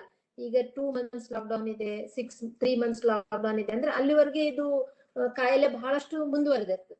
ಅದಕ್ಕೆ ನಾವು ಎಲ್ಲ ಪ್ರಿಕಾಷನ್ಸ್ ತಗೊಂಡು ಮಾಸ್ಕ್ ಹಾಕೊಂಡು ನಾವು ಒಂದು ಸಪರೇಟ್ ಆಗಿ ಒಂದು ಗಾಡಿಯಲ್ಲಿ ಟ್ರಾವೆಲ್ ಮಾಡಿ ನೇತ್ರ ತಜ್ಞರಲ್ಲಿ ಹೋಗಿ ಈ ಡಯಾಬಿಟಿಕ್ ರೆಟಿನೋಪತಿ ಯಾವ ಸ್ಟೇಜಿಗೆ, ಕೆಲವೊಂದು ಸ್ಟೇಜಿಗೆ ಲೇಸರ್ PRP ಅಂತೀವಿ ನಾವು, ಲೇಸರ್ ಟ್ರೀಟ್ಮೆಂಟ್ ಇರುತ್ತೆ, ಕೆಲವೊಂದು ಸ್ಟೇಜಿಗೆ ಇಂಜೆಕ್ಷನ್ಸ್ ಕೊಡ್ತಾರೆ. ಸೊ ಇದು 2 to 3 stages 4 stages ಹಂತದಲ್ಲಿ ಟ್ರೀಟ್ಮೆಂಟ್ ಕೊಡ್ತಾರೆ. ಇದನ್ನು ಇನ್ಕಂಪ್ಲೀಟ್ ಟ್ರೀಟ್ಮೆಂಟ್ ಆಗಬಾರ್ದು, ಕಂಪ್ಲೀಟ್ ಟ್ರೀಟ್ಮೆಂಟ್ ಆಗಬೇಕನ್ನೋದು ಎಲ್ಲಾ ನೇತ್ರ ತಜ್ಞರ ಇಚ್ಛೆ ಇರ್ತದೆ. ಅದರಲ್ಲೇ ಕೂಡ ನಾವು ಒಂದು ಸ್ಟೇಜಿಗೆ ಇದು ಡಯಾಬಿಟಿಕ್ ರೆಟಿನೋಪತಿ ಕಂಟ್ರೋಲ್ ನಲ್ಲಿ ತರಬಹುದು. ಅದು ತಪ್ಪಿದ್ದಲ್ಲಿ ಬಹಳಷ್ಟು ರಕ್ತಸ್ರಾವ ಆಯ್ತು, ವಿಟ್ರಿಸ್ ನಲ್ಲಿ ರಕ್ತ ಹೆಪ್ಪುಗಟ್ಟು, ರೆಟಿನಾದಲ್ಲಿ ರಕ್ತ ಹೆಪ್ಪುಗಟ್ಟು ಅಂದ್ರೆ ಮುಂದೆ ಯಾವ ಲೇಸರ್ ಇಂಜೆಕ್ಷನ್ ನಿಂದ ಪ್ರಯೋಜನವಾಗೋದಿಲ್ಲ. ಆವಾಗ ಮೇಜರ್ ವಿಟ್ರೆಕ್ಟೊಮಿ ಸರ್ಜರೀಸ್ ಎಲ್ಲ ಮೇಜರ್ ಸರ್ಜರೀಸ್ ಮಾಡ್ಬೇಕಾಗ್ತದೆ. ಅದಕ್ಕೆ ಡಯಾಬಿಟಿಕ್ ರೆಟಿನೋಪತಿ ಪ್ರಾರಂಭ ಹಂತದಲ್ಲಿ ಶುಗರ್ ಕಂಟ್ರೋಲ್ ಮಾಡಿ ನೇತ್ರ ತಜ್ಞರಿಂದ ಲೇಸರ್ ಚಿಕಿತ್ಸೆ ಅಥವಾ ಆಂಟಿವೈಜೆಫ್ ಇಂಜೆಕ್ಷನ್ಸ್ ಅಂತ ಹೇಳ್ತೀವಿ, ಆ ಇಂಜೆಕ್ಷನ್ಸ್ ತಗೊಂಡು ಆ ಪ್ರಾರಂಭ ಸ್ಟೇಜ್ ನಲ್ಲಿ ನಾವು ಕಂಟ್ರೋಲ್ ತಂದ್ರೆ ನಮ್ಮ ದೃಷ್ಟಿ ಎಷ್ಟಿದೆ ಅಷ್ಟು ಮೇಂಟೈನ್ ಇರುತ್ತೆ, ಇಂಪ್ರೂವ್ಮೆಂಟ್ ಆಗೋ ಚಾನ್ಸಸ್ ಕೂಡ ಬಹಳ ಇರ್ತದೆ. ಇನ್ನೊಂದು ಬಹಳ ಮುಖ್ಯ ಅಂದ್ರೆ ಹೈಪರ್ ಟೆನ್ಷನ್.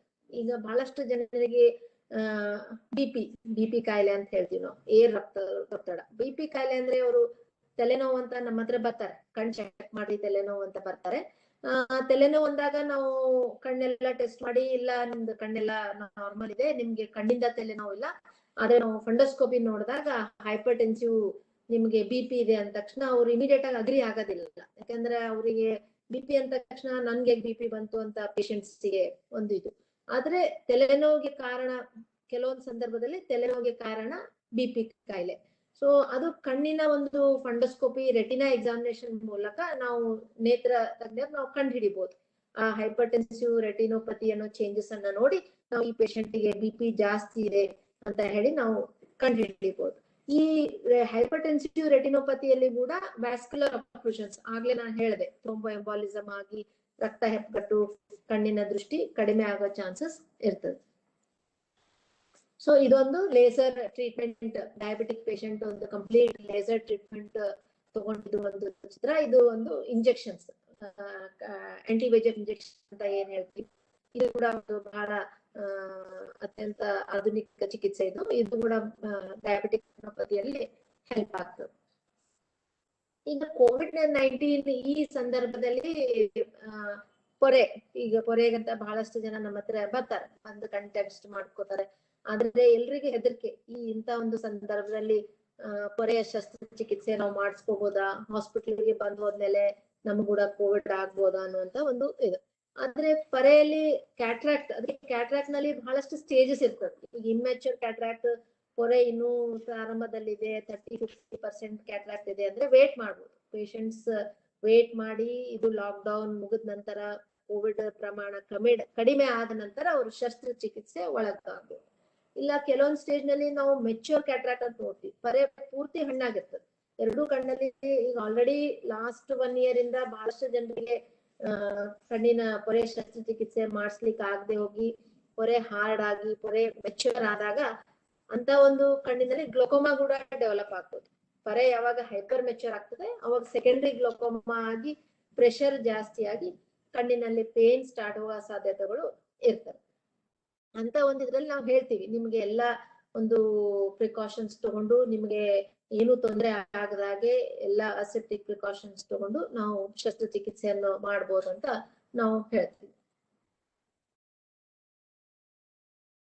ಸೊ ಇದು ಒಂದು ಲೆನ್ಸ್ ಇಂಡ್ಯೂಸ್ಡ್ ಗ್ಲೋಕೋಮಾ. ಬಹಳಷ್ಟು ಒಂದು ಹಣ್ಣಾದ ಪೊರೆಯನ್ನು ನಾವು ಅದೇ ಪ್ರಕಾರ ಪೋಸ್ಟ್ಪೋನ್ ಮಾಡಿ ಇದಾಗ ಅದರ ಆ ಕಣ್ಣಲ್ಲಿ ಇಂಟ್ರಾಕ್ಯುಲರ್ ಪ್ರೆಷರ್ ಜಾಸ್ತಿ ಆಗಿ ಗ್ಲೋಕೋಮಾ ಆಗುವ ಚಾನ್ಸಸ್ ಇರ್ತದೆ.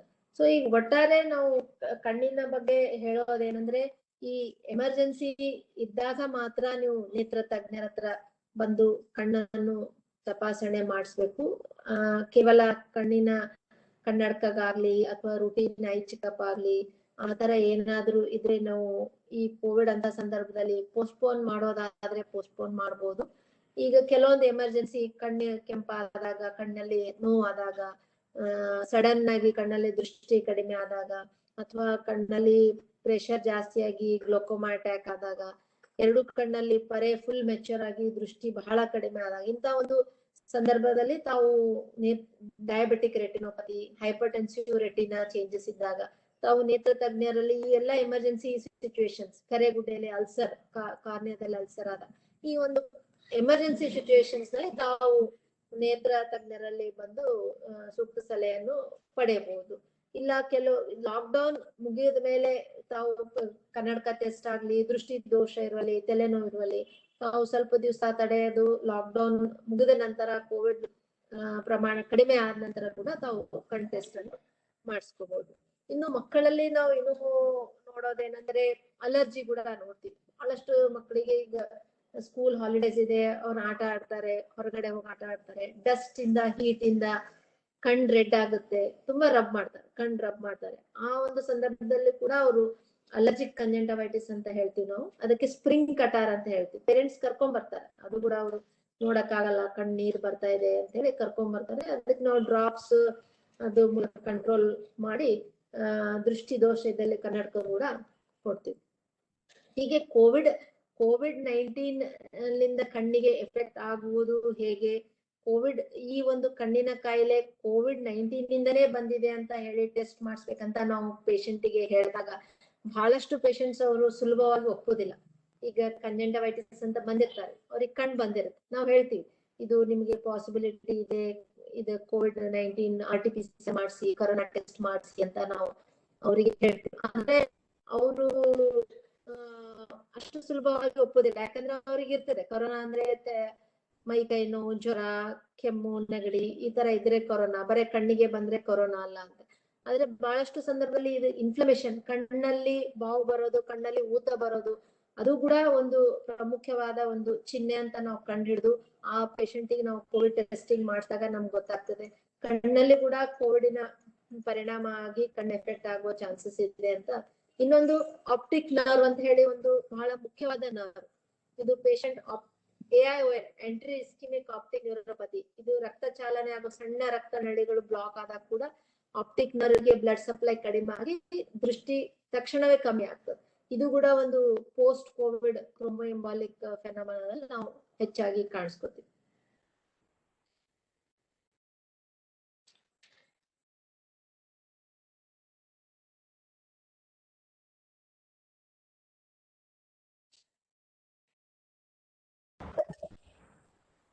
ಈಗ ಇನ್ನೂ ಒಂದು ಮುಖ್ಯವಾಗಿ ಹೇಳೋದಂದ್ರೆ ಕಾಂಟ್ಯಾಕ್ಟ್ ಲೆನ್ಸ್ ಯೂಸ್ ಮಾಡ್ತಾರೆ. ಬಹಳಷ್ಟು ಜನ ಕಾಂಟ್ಯಾಕ್ಟ್ ಲೆನ್ಸ್ ಯೂಸ್ ಮಾಡ್ತಿದ್ದಾರೆ, ಅವರಿಗೆ ನಾವು ಕಾಂಟ್ಯಾಕ್ಟ್ ಲೆನ್ಸ್ ಹಾಕ್ಬೇಡಿ ಅಂತ ಅಡ್ವೈಸ್ ಮಾಡ್ತೀವಿ. ಈ ಕೋವಿಡ್ ಸಮಯದಲ್ಲಿ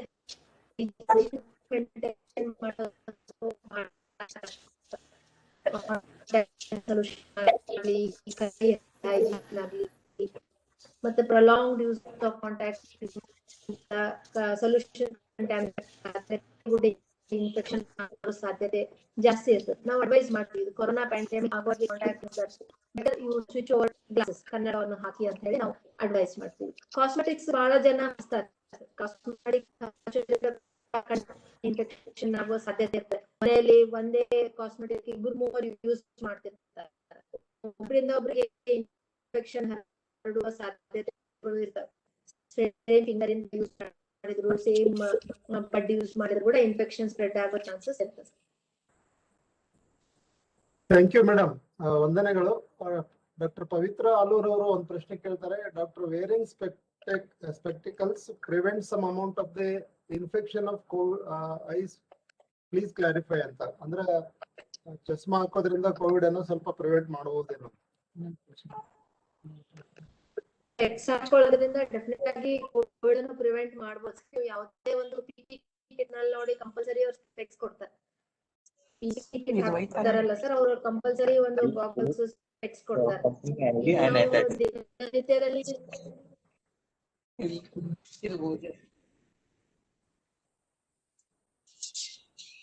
ಅರುಣಾ ವಂಟಿ ಅವರು ಮಾತಾಡಿ. ಅರುಣಾ ಮೇಡಮ್ ಮಾತಾಡ್ರಿ. ಡಾಕ್ಟರ್ ಹೇಳಿದೆಲ್ಲ ಕೇಳ್ರಿ ಮೇಡಮ್ ಮೊದಲಿಗೆ. ಅರುಣಾ ಮೈಕ್ ಸ್ವಲ್ಪ ಆಫ್ ಮಾಡ್ರಿ, ಡಾಕ್ಟರ್ ಹೇಳಿದ ನಂತರ ಆನ್ ಮಾಡ್ರಿ ಅಂತ. ಹಲೋ ಹಲೋ ಹೇಳಿ ಹಲೋ ಅಲ್ಲ, ನೀವು ಪ್ರಶ್ನೆ ಕೇಳ್ಬೇಕಾಗಿದೆ.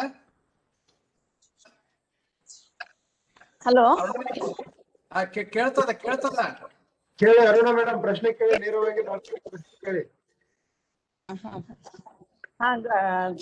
ಕೋವಿಡ್ ಇದ್ರಲಿಂದ ಕಣ್ಣಿಗಾದ್ರೂ ಏನಾದ್ರೂ ಎಫೆಕ್ಟ್ ಇದೆನಾ ಮೇಡಮ್? ಹಲೋ ಹಲೋ ಮಾತಾಡಿ, ಕೇಳ್ತದ ಕೇಳ್ರಿ. ಇಲ್ಲ ಈಗ ಕೋವಿಡ್ ಕಣ್ಣಿಗೆ ಸುರಕ್ಷತೆ ಇರ್ಬೇಕು ಅಂತ ಹೇಳ್ತಾರೆ. ಅದಕ್ಕೆ ನಾವ್ ಏನಾದ್ರು ಸುರಕ್ಷತೆ ಮಾಡ್ಕೋಬಹುದು ಕಣ್ಣಿಗೆ. ಹಾ ಆಯ್ತು, ಓಕೆ. ಮೈಕ್ ಆಫ್ ಮಾಡ್ರಿ ಮೇಡಮ್. ಹಲೋ, ಹಾ ಹೇಳ್ರಿ ಸರ್. ಇಲ್ಲ ನೀವು ಮೈಕ್ ಆಫ್ ಮಾಡ್ರಿ, ನಾನು ಮೇಡಮ್ ಅವ್ರಿಗೆ ಕಾಂಟ್ಯಾಕ್ಟ್ ಮಾಡ್ತೀನಿ, ಡಾಕ್ಟರ್ಗೆ. ಮೇಡಮ್ ಅರುಣಾ ಅವಂಟಿ ಅವ್ರು ಕೇಳ್ತಾರೆ, ಕೋವಿಡ್ ನಿಂದ ಕಣ್ಣನ್ನ ಹೆಂಗೆ ರಕ್ಷಣೆ ಮಾಡ್ಕೋಬೇಕು, ಯಾವ ಕ್ರಮಗಳನ್ನ ತೆಗೆದುಕೊಳ್ಬೇಕು ಅಂತ. ಕೋವಿಡ್ ಈಗ ಸಾಮಾನ್ಯವಾಗಿ ನಾವು ಎದುರಿರುವ ವ್ಯಕ್ತಿಗೆ ನಾವು 6 ಫೀಟ್ ಅಂತರ, 6 ಅಡಿ ಅಂತರದಲ್ಲಿ ಡಿಸ್ಟೆನ್ಸ್ ಮೇಂಟೈನ್, ಸೋಷಿಯಲ್ ಡಿಸ್ಟೆನ್ಸಿಂಗ್ ಅಂತ ಏನ್ ಹೇಳ್ತಲ್ಲ ಅದು ಬಹಳ ಇಂಪಾರ್ಟೆಂಟ್.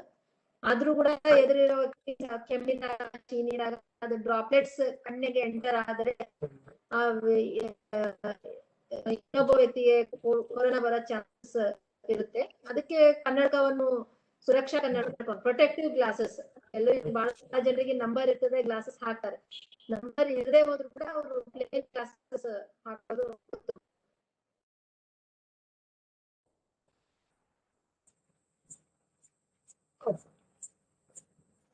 ಪವಿತ್ರ ಅವ್ರದ್ದು ಇನ್ನೊಂದು ಪ್ರಶ್ನೆ ಇದೆ. ಪವಿತ್ರ ಮೇಡಮ್ ನೀವೇ ಕೇಳಿ ಡೈರೆಕ್ಟ್ ಆಗಿ. Okay sir. ಮೇಡಮ್ ನಮಸ್ಕಾರ ಮೇಡಮ್. 2 ಕ್ವೆಶನ್ಸ್ ಇದೆ madam. How to prevent thromboembolic events among the post Covid patients madam, 1 question. ಇನ್ನೊಂದು, ಈಗ ಮೀನ್ ತುಂಬಾ ಸ್ಪ್ರೆಡ್ ಆಗಿ ಹರಡ್ತಾ ಇರೋದ್ರಿಂದ ಈ ಕಂಜಂಕ್ಟಿವೈಟಿಸ್ ಆದ್ರೆ ಡಾಕ್ಟರ್ಗೆ ಕನ್ಸಲ್ಟ್ ಮಾಡಕ್ ಆಗ್ಲಿಲ್ಲ ಆನ್ಲೈನ್ ಅಂತ ಅನ್ಕೊಂಡ್ರೆ, ಈಗ ತಾವು ಯಾವ್ದು ಅಡ್ವೈಸ್ ಮಾಡ್ತೀರಾ ಮೇಡಮ್? ಡ್ರಾಪ್ಸ್ ಫೆನಾಮಿನಾ ಯೂಶಲಿ ನಾವು ಒಂದು ಫಿಸಿಷಿಯನ್ ಜೊತೆ ಅಥವಾ ಒಂದು ಕಾರ್ಡಿಯಾಲಜಿಸ್ಟ್ ಜೊತೆ ನಾವು ಡಿಸ್ಕಸ್ ಮಾಡ್ತೀವಿ. ಯಾಕಂದ್ರೆ ಡೋಸ್ ಲೋ ಮಾಲಿಕ್ಯುಲರ್ ಹೆಪಾರಿನ್ ಅಂತ ಡೋಸ್ ಏನ್ ಕೊಡ್ತೀವಿ, other it is in the form of injectables or oral, ಅದು ಡೋಸ್ ಏನ್ ಕೊಡ್ತೀವಿ ಅವರು PTIನ ಟೆಸ್ಟ್ ಮಾಡಿ ಅದೆಲ್ಲ ಕ್ಯಾಲ್ಕುಲೇಟ್ ಮಾಡಿ ಕೊಡ್ಬೇಕಾಗುತ್ತೆ. ಸೊ ಈ ಥ್ರೋಂಬೋಎಂಬೋಲಿಕ್ ಫೆನಾಮಿನಾ ಕಣ್ಣಲ್ಲಿ ಆದಾಗ ಕಣ್ಣಿಗೆ ಸಂಬಂಧಪಟ್ಟ ಟ್ರೀಟ್ಮೆಂಟ್, ಲೇಸರ್, ಆಂಟಿ ಇಂಜೆಕ್ಷನ್ಸ್, ಫೋಟೋಕಾಗ್ಯುಲೇಷನ್, ಅದು ನಾವು ಕಣ್ಣಿನ ಡಾಕ್ಟರ್ ನಾವು ಕೊಡ್ತೀವಿ. ಹಾಗೆ ನಾವು ಇಮಿಡಿಯೇಟ್ಲಿ ಒಂದು ಫಿಸಿಷಿಯನ್ ರೆಫರೆನ್ಸ್ ತಗೊಂಡು PTIನ ಲೆವೆಲ್ಸ್ ನೋಡ್ಕೊಂಡು ಆ ಪರ್ಟಿಕ್ಯುಲರ್ ಪೇಷಂಟ್ ಗೆ ಎಷ್ಟು ಡೋಸ್ ಲೋ ಮಾಲಿಕ್ಯುಲರ್ ಹೆಪಾರಿನ್ ಬೇಕಾಗುತ್ತೆ. ಕೋವಿಡ್ ಆದ ನಂತರ 4 to 8 weeks depending upon the risk factors. ಯಾರ್ಯಾರಿಗೆ ರಿಸ್ಕ್ ಫ್ಯಾಕ್ಟರ್ಸ್ ಜಾಸ್ತಿ ಇರುತ್ತೆ ಅವ್ರಿಗೆ 8 weeks ಕೊಡ್ತೀವಿ, ಕಡಿಮೆ ಇದ್ದಲ್ಲಿ 4 weeks, 12 weeks ಕೂಡ low molecular blood thinning tablets that should be purely discussed with the concerned physician and cardiologist, because dose has to be titrated accordingly by PTI. Okay, ma'am. Ma'am, how emergency it is, like how much time like we get ಈ ತರ ಆದ್ರೆ half an hour, 1 hour, 2 hours ಹೆಂಗೆ ಇದು? ಕಣ್ಣಲ್ಲಿ sudden ಆಗಿ ದೃಷ್ಟಿ ಕಡಿಮೆ ಆದಾಗ, ಆರ್ಟರಿ ಆಕ್ಲೂಷನ್ ಇದ್ದಾಗ ದೃಷ್ಟಿ ಬಹಳ ಕಡಿಮೆ ಆಗುತ್ತೆ, ಸಡನ್ ಲಾಸ್ ಆಗುತ್ತೆ. ಪೇಷಂಟ್ ಹೇಳ್ತಾರೆ, ನಾನು ಟಿವಿ ನೋಡ್ತಿದ್ದೆ, ನಾನು ಪೇಪರ್ ಓದ್ತಿದ್ದೆ, ಸಡನ್ ಒಂದ್ ಕಣ್ಣಿಂದ ಏನೋ ಬಂದಂಗಾಯ್ತು, ಕರ್ಟನ್ ಬಂದಂಗಾಯ್ತು, ಈ ತರ ಸರಿಸಿ ನೋಡಿದೆ ಅದು ಇದಾಗ್ಲಿಲ್ಲ, sudden fall of vision. Patient will describe it is artery block ಆದಾಗ, ಥ್ರೋಂಬೋಎಂಬೋಲಿಕ್ ಇವೆಂಟ್ ಆರ್ಟರಿ ಇದ್ದಾಗ ಅವ್ರು ಬರ್ತಾರೆ. 1 hour 2 hour ನಲ್ಲಿ ಬಂದಾಗ ಅವರಿಗೆ ಮ್ಯಾನಿಟಾಲ್, ಆಮೇಲೆ ಅವರಿಗೆ low molecular heparin massage, digital massage, ಇದರಿಂದ ಅದು ಎಂಬೋಲಿಸಮ್ ಡಿಸ್ಲಾಜ್ ಆದ್ರೆ ದೃಷ್ಟಿ ಕಂಪ್ಲೀಟ್ ಆಗಿ ಆಗ್ತದೆ. Ideal is 2 to 4 hours. hours ಬಹಳ ಕ್ಯೂರ್ ಆಗೋ ಚಾನ್ಸಸ್. 4 hours ಆದ್ರೆ we can try, up to 6 hours also we can give a try. Is beyond 6 hours already ischemic changes ರೆಟಿನಾದಲ್ಲಿ setting ಆಗ್ತದೆ.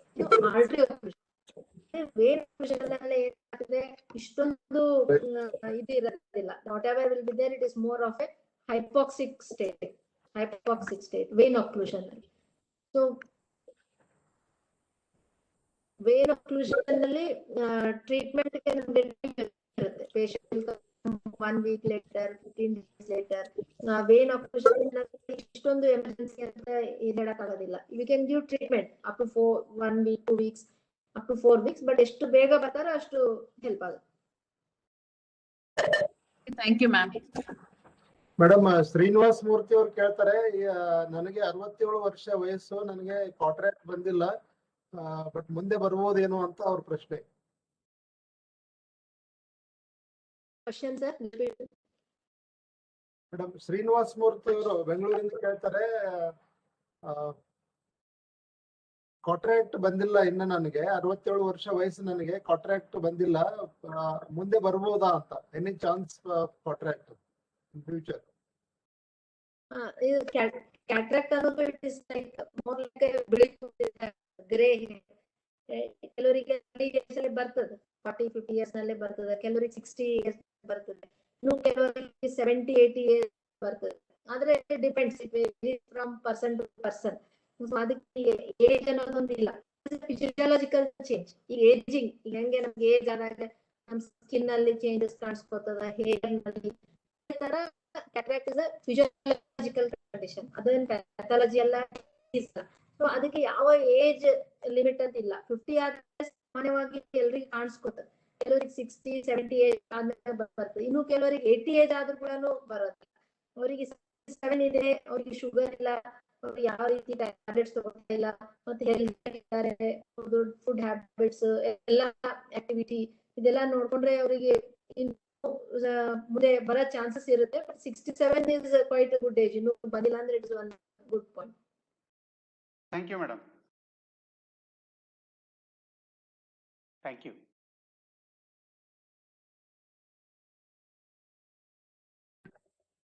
ಮತ್ತೆ ಪ್ರಶ್ನೆ ಕೇಳಬಹುದು, ಬೇರೆಯವರು ಕಣ್ಣಿನ ಆರೋಗ್ಯಕ್ಕೆ ಸಂಬಂಧಪಟ್ಟಂತೆ ಪ್ರಶ್ನೆಗಳನ್ನ ಕೇಳಬಹುದು. Hello madam. ಹಲೋ ಮಾತಾಡ್ರಿ. ಮೇಡಮ್, ಈ ಐ ಡ್ರೈನೆಸ್ ಇದಕ್ಕೆ ಅದಕ್ಕೇನು ಪರಿಹಾರ ಇಲ್ವಾ? ಒಂದು 4 ವರ್ಷದ ಹಿಂದೆ ಜಯದೇವ ನೇತ್ರಾಲಯದೊಳಗೆ ಟೆಸ್ಟ್ ಮಾಡಿಸಿದ್ವಿ. ವಿಟಮಿನ್ ಡಿ ಡೆಫಿಷಿಯನ್ಸಿ ಇದೆ ಅಂತ ತಿಳ್ಕೊಂಡು ಈ ಟಿಯರ್ಸ್ ನ್ಯಾಚುರಲ್ ಹಾಕೋಬೇಕು ಡೈಲಿ ಅಂತ ಹೇಳಿದ್ರು. ಅದನ್ನ ಹಾಕೊಂಡಾಗ ಆರಾಮ್ ಆಗ್ತೀವಿ, ಅದನ್ನ ಬಿಟ್ಟಾಗ ಒಂಥರ ಈಚಿಂಗ್ ಆಗುತ್ತೆ, ಕಣ್ ಕೆಂಪಾಗುತ್ತೆ. ಅದಕ್ಕೆ ಏನ್ ಪರಿಹಾರ? ಅದಕ್ಕೆ ಇದೆ ಡ್ರೈ ಐ ಲೇಡೀಸ್ ಅಲ್ಲಿ ಬಹಳ ಹೆಚ್ಚಿನ ಪ್ರಮಾಣದಲ್ಲಿ ನಾವು ನೋಡ್ತೀವಿ. ಅಂದ್ರೆ ಕಂಪೇರ್ ಟು ಫಿಮೇಲ್ಸ್ ಅಲ್ಲಿ ಜಾಸ್ತಿ ಕಾಣಿಸ್ತದೆ. And age factor, oestrogen levels ಕಡಿಮೆ ಆದ 45-50 ಇಯರ್ಸ್ ಗೆ ಡ್ರೈ ಐ ಆನ್ಸೆಟ್ ಆಗ್ತದೆ. It increases with age. 45-50-55 age ಗೆ ಇನ್ಕ್ರೀಸ್ ಆಗ್ತದೆ ಡ್ರೈ ಐ. ಇದು ಡ್ರೈನೆಸ್ ಗೆ ಪರ್ಮನೆಂಟ್ ಆಗಿ ಪರಿಹಾರ ಏನು ಇಲ್ಲ. ಈಗ ನಾವು ಹೆಂಗೆ ಬಾಯಾರಿಕೆ ಆದಾಗ ಹೆಂಗೆ ನೀರು ಕುಡಿತೀವಿ ಅದೇ ತರ ಡ್ರೈನೆಸ್ ಆಗಿ ಸಿಂಪ್ಟಮ್ಸ್, ಸೆನ್ಸೇಷನ್, ಅಲ್ಲ, ಈ ಡ್ರಾಪ್ ಜಾಸ್ತಿ ಯೂಸ್ ಮಾಡೋದ್ರಲ್ಲಿಂದ ಸೈಡ್ ಎಫೆಕ್ಟ್ ಏನೂ ಇಲ್ಲ?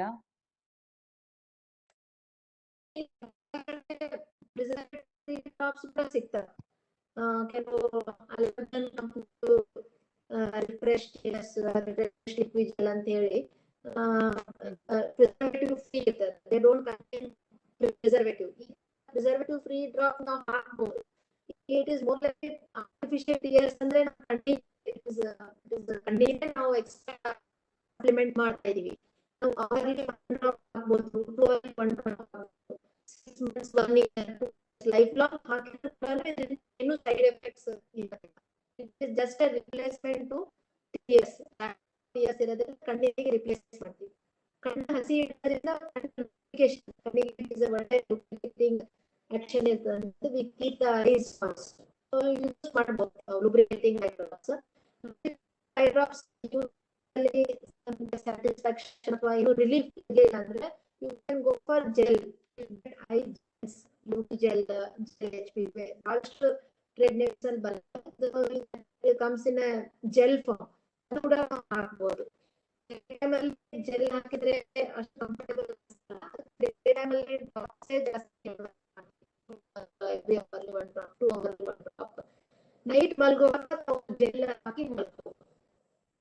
ಓಕೆ ಓಕೆ ಮೇಡಮ್, ಇನ್ನೊಂದು ಏನಂತಂದ್ರೆ ಈ ಕೋವಿಡ್ ಪಾಸಿಟಿವ್ ಬಂದಾಗ ಸಿಂಪ್ಟಮೈಸ್ಡ್ ಇರಲಿ ಅನ್ಸಿಂಪ್ಟಮೈಸ್ಡ್ ಇರಲಿ, ಈ 14 days ಕ್ವಾರಂಟೈನ್ ಪೀರಿಯಡ್ ಮುಗಿದ ಮೇಲೆ 2 week ಇದು 4 weeks ಅಥವಾ 8 weeks ನಾಗ ಮತ್ತೆ ಏನಾದ್ರೂ ಎಫೆಕ್ಟ್ ಆಗುತ್ತಾ?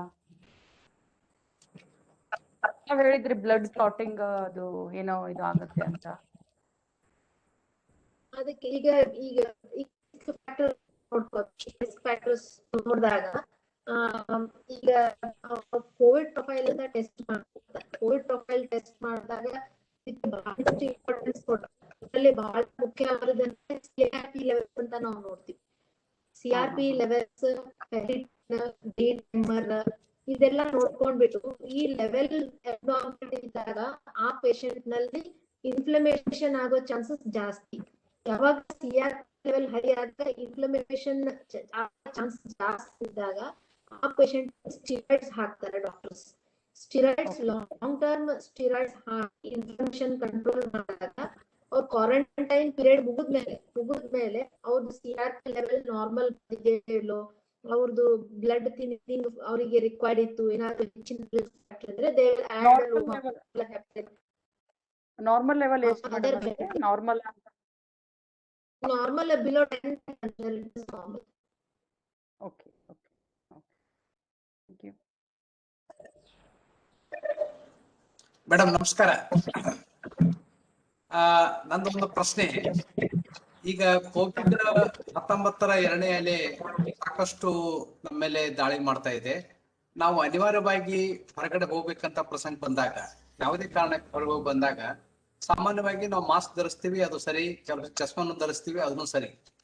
ಆದ್ರೆ ಮನೆಗ್ ಬಂದ ತಕ್ಷಣ ನಾವು ಕೈಗಳನ್ನ ಸೋಪ್ ಹಚ್ಚಿ ತೊಳ್ಕೊತೀವಿ, ಮುಖ ಮತ್ತು ಮೂಗು ಎಲ್ಲ ತೊಳ್ಕೊತೀವಿ. ಅನೇಕ ಸಲ ನಾವು ಬೆಟಡಿನ್ ಸೊಲ್ಯೂಷನ್ ಗಾರ್ಗಲಿಂಗು ಮಾಡ್ತೀವಿ, ಅಥವಾ ಉಪ್ಪಿನ ನೀರು ಗಾರ್ಗಲಿಂಗ್ ಮಾಡ್ತೀವಿ, ಬಿಸಿನೀರಿನ ತೊಳ್ಕೊತೀವಿ. ಆ ತರ ಕಣ್ಣು ಮತ್ತು ಕಣ್ಣಿನ ಕನ್ನಡಕ ಏನು ನಾವು ಧರಿಸಿರ್ತೀವಲ್ಲ, ಅವುಗಳನ್ನ ಯಾವ ರೀತಿ ನಾವು ಸ್ವಚ್ಛವಾಗಿ ಇಟ್ಕೊಳ್ಬೇಕು, ಯಾವ ರೀತಿ ಯಾವ ಒಂದು ರೀತಿ ಒಳಗ ಅದನ್ನ ನಾವು ಕ್ಲೀನ್ ಮಾಡ್ಕೋಬೇಕು. ಉಗುರು ಬೆಚ್ಚಗ ನೀರೋ ಅಥವಾ ತಣ್ಣೀರೋ, ಅಥವಾ ಯಾವ ರೀತಿ ಕಣ್ಣಲ್ಲಿ ನೀರು ಹಿಂಗ ಚೆಲ್ಲರ್ಸ್ ಆಗಿ ಉಕ್ಕೊಂಡು ಮಾಡ್ಬೇಕು, ಯಾವ ರೀತಿ ಅದನ್ನ ನಾವು ಸ್ವಚ್ಛ ಇಟ್ಕೋಬೇಕು? ಈಗ ನಾವು ಎಷ್ಟೊಂದು ಐಟಮ್ಸ್ ಹೊರಗಡೆ ಒಳಗಡೆ ತಗೊಂಡು ಹೋಗ್ತೀವಿ ಸರ್. ಮೊಬೈಲ್ ಅಂತೂ ಬಹಳ ಕಂಪಲ್ಸರಿ.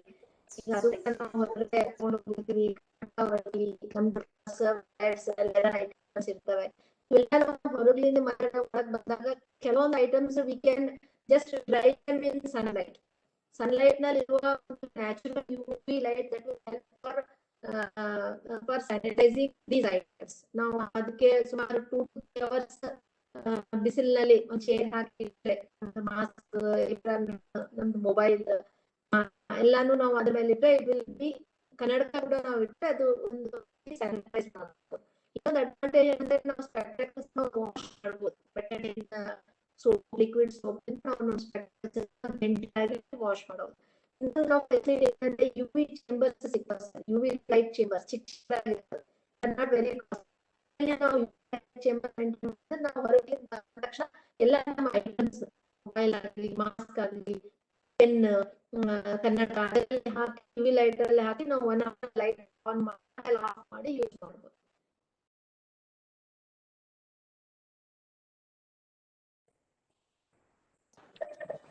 ಕಣ್ಣುಗಳನ್ನ ಯಾವ ರೀತಿ ಸ್ವಚ್ಛ ಮಾಡ್ಕೋಬೇಕು ಅನ್ನೋ ಕ್ರಮದ ಬಗ್ಗೆ ನಾನು ಕೇಳ್ತಾ ಇದ್ದೀನಿ ಮೇಡಮ್. ಅದರೊಂದಿಗೆ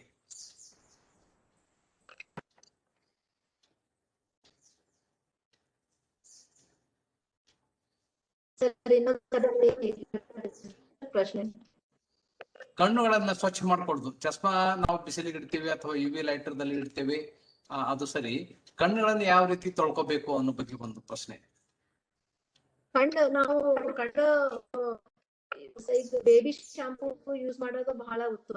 ಈಗ ಬೇಬಿ ಶಾಂಪೂ ಯೂಸ್ ಮಾಡಕ್ಕೆ ಬಹಳಷ್ಟು ಪೇಷಂಟ್ಸ್ ನಾವು ಹೇಳ್ತೀವಿ. ಈಗ ಬ್ಲಿಸ್ ಇರ್ತದೆ ಅವರಿಗೆ,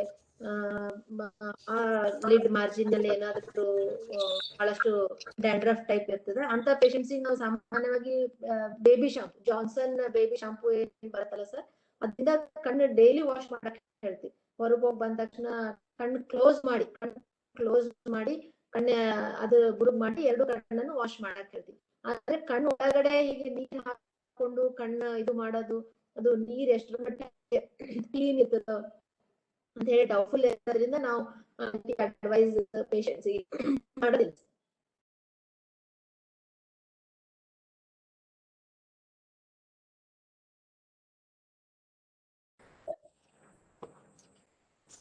ಯಾರಾದ್ರೂ ಪ್ರಶ್ನೆ ಕೇಳಿದ್ರೆ ಕೇಳಬಹುದು. ಮೇಡಮ್ ನಮಸ್ಕಾರ ರೀ. ನಾನು ಈಗ 2020 ಜನವರಿ ಒಳಗೆ ನಂದು ಬಲ್ಗಡೆ ಕಣ್ಣು ಆಪರೇಷನ್ ಮಾಡಿಸ್ಕೊಂಡೆ. ಎಡಗಡೆದೂ 1 ತಿಂಗಳು ಬಿಟ್ಟು ಬರ್ರಿ, ಇಲ್ಲ ಅಥವಾ ನಿಮ್ಗೆ ಅನುಕೂಲ ಆದಾಗ ಬಂದ್ ಮಾಡಿಸ್ಕೊಳ್ರಿ, ಅಷ್ಟೇನು ಅರ್ಜೆಂಟ್ ಇಲ್ಲ, ಇನ್ನೂ ನಡೀತದ ಅಂತ ಹೇಳಿದ್ರು ಅವರು. ಹಂಗಂದಿದ್ದಕ್ಕ ನಾನು ಒಂದೇ ಮಾಡಿಸ್ಕೊಂಡ್ಬಿಟ್ಟೆ. ಅಲ್ಲಿ ಬೆಂಗಳೂರಲ್ಲಿದ್ದ ಅಲ್ಲೇ ಮಾಡಿಸ್ಕೊಂಡೆ. ಆಮೇಲೆ ಅಲ್ಲಿ ಏನಂದ್ರ ಅವರು, ನೀವು ಜಲ್ದಿನೇ ಬರ್ತಿದ್ರಿ ಅಂದ್ರೆ ಚಸ್ಮಾ ಚೇಂಜ್ ಮಾಡೋದು ಬೇಡ, ಇರ್ಲಿ, ಅಕಸ್ಮಾತ್ ಇನ್ನೂ ನೀವು ಬಹಳ ದಿವಸ ಮುಂದೆ ಹಾಕೋದಿತ್ತು ಅಂತಂದ್ರೆ ಈ ಕಣ್ಣಿಂದ ಆಪರೇಷನ್ ಆದ ಕಣ್ಣಿಗೆ ಅಡ್ಜಸ್ಟ್ ಆಗುವಂಗ ಮತ್ತೊಂದು ಚಸ್ಮಾ ನಂಬರ್ ಬರ್ದು ಕೊಡ್ತೀವಿ, ಅದನ್ನ ತಗೊಳ್ರಿ ಅಂತ ಅಂದ್ರು. ನಾವು ಹೆಂಗೂ ಹೋಗ್ತೀವಲ್ಲ ನೆಕ್ಸ್ಟ್ ಮಂತ್ ಅಂತ ಹೇಳಿ ಬಿಟ್ಟೇವ್ರಿ. ಮುಂದೆ ಕೊರೋನಾ ಬಂದ್ಬಿಡ್ತು, ನಾವು ಆಪರೇಷನ್ನೇ ಮಾಡಿಸ್ಕೊಳ್ಳಿಲ್ಲ. ಆಮೇಲೆ ಇಲ್ಲಿವರೆಗೂ ಅದನ್ನ ಅವ್ರು ಕೊಟ್ಟಾರ ನಂಬರ್, ಯಾವ್ದು ತಗೋಬೇಕು ಏನ್ ಸುದ್ದಿ ಎಲ್ಲ ಕೊಟ್ಟಾರ ಇದ್ರೊಳಗ. ಆದ್ರೆ ಅದನ್ನ ತಗೊಳ್ಲಿಕ್ ಹೋಗ್ಲಿಕ್ಕೂ ನಮ್ಗ ಅಂಗಡಿಗಳಿಗೆ ಹೋಗ್ಲಿಕ್ಕೂ ಸಹಿತ ಒಂಥರ ಹೆದರಿಕೆ ಆಗಿ ಅದನ್ನೂ ತಗೊಂಡಿಲ್ಲ. ಆದ್ರ ನನಗ್ ಈಗೇನಾಗ್ಲಿಕ್ಕತ್ತದಂದ್ರ, ಇಷ್ಟು ದಿವ್ಸ ಏನ್ ಅನಿಸ್ತಿರ್ಲಿಲ್ಲ, ಈಗಿದು ಎಡಗಡೆ ಕಣ್ಣು ಸ್ವಲ್ಪ ಮೊದ್ಲಿನಕ್ಕಿಂತ ದೃಷ್ಟಿ ಸ್ವಲ್ಪ ಮಂಜಾಗಿದೇನೋ ಅಂತ ಅನಿಸ್ಲಿಕ್ಕತ್ತದ್ರಿ. ಅದಕ್ಕೆ ಈಗ ನಾವು ಹೆಂಗ ಮಾಡ್ಬೇಕು ಅಂತ ಗೊತ್ತಾಗವಲ್ದ, ನಿಮ್ ಸಲಹೆ ಕೇಳಕತ್ತೀನಿ. ಅದು ನ್ಯಾಚುರಲ್ ಪ್ರೋಗ್ರೆಸ್ ಆಗಿರ್ತದೆ. ನೀವು ಆಲ್ಮೋಸ್ಟ್ ಈಗ ಕಣ್ಣು ಮಾಡಿಸಿ 2 years ಆಗಿದೆ ಅಂದ್ರೆ ಪ್ರೋಗ್ರೆಸ್ ಆಗಿರ್ತದೆ. ನೋಡ್ಕೊಂಡು ಎಷ್ಟು ಪ್ರೋಗ್ರೆಸ್ ಆಗಿದೆ ನೋಡ್ಕೊಂಡು ಸರ್ಜರಿ ಪ್ಲಾನ್ ಮಾಡೋದು ಒಳ್ಳೇದು. ಹೌದ್ರಿ. ಈಗಂದ್ರ ಅವ್ರು ಹೇಳಿದ್ದು ಚಸ್ಮಾ ನಂಬರ್ ಈಗ ನಾವು ಅದನ್ನೇ ತಗೊಳ್ಳಿಕ್ ಆಗಲ್ಲಲ್ರಿ ಮೇಡಮ್, ಅವ್ರು ಚೇಂಜ್ ಮಾಡಿ ಕೊಟ್ಟಿದ್ದು.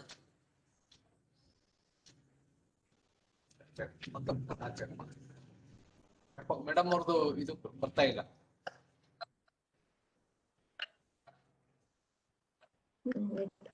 ನೆಟ್ವರ್ಕ್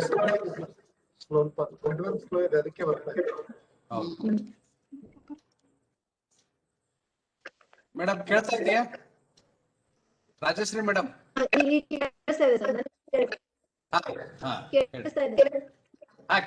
ಕೇಳ್ತದ. ಅಲ್ಲ, ಈಗ ಅವ್ರು ಬರ್ದು ಕೊಟ್ಟಿದ್ದ ನಂಬರ್ ಪ್ರಕಾರ ನಾನು ಚಸ್ಮಾ ತಗೋಬೇಕು ಅಥವಾ ಒಮ್ಮೆ ಚೆಕ್ ಮಾಡಿಸ್ಕೊಂಡೆ ಮತ್ತೊಮ್ಮೆ ಚೆಕ್ ಮಾಡಿಸ್ಕೊಂಡು ತಗೋಬೇಕು ಅಂತ? ಇನ್ನೊಂದ್ಸಲ ಚೆಕ್ ಮಾಡಿಸ್ಕೊಂಡು ತಗೊಳ್ಳೋದು ಒಳ್ಳೇದ್ರಿ ಮೇಡಮ್. ಅದು ಅದೇ ನಂಬರ್ ಪ್ರಕಾರ ತಗೊಳ್ಳೋದು ಒಂದ್ ಕಡೆಗೆ ಸೂಟ್ ಆಗ್ತದ. ಇನ್ನೊಂದ್ ಕಣ್ಣು ಎಷ್ಟು ಡೆನ್ಸಿಟಿ ಎಷ್ಟದ, ಒಂದೊಂದ್ಸತಿ ಬರೇ ಬಹಳ ದಿವಸ ಮುಂದ್ ಹಾಕಿದ್ರೆ ಒಳಗಡೆ ಬರೇ ಹಾರ್ಡ್ನು ಆಗಿರ್ತದೆ. ಅದು ಟೆಸ್ಟ್ ಗೊತ್ತಾಗ್ತದೆ. ಕ್ಯಾಟ್ರಾಕ್ಟ್ ಅಂತ ನಾವ್ ಹೇಳಿ, ಅದು ಟೆಸ್ಟ್ ಮಾಡ್ಸ್ಕೊಂಡಾಗ ಗೊತ್ತಾಗ್ತದೆ. ಕ್ಯಾಟ್ರಾಕ್ಟ್ ಕೆಲವೊಂದ್ಸಲ ಕೆಲವೊಂದ್ಸಲ ಅಷ್ಟೇ ಇರ್ತದೆ. ಥ್ಯಾಂಕ್ಸ್.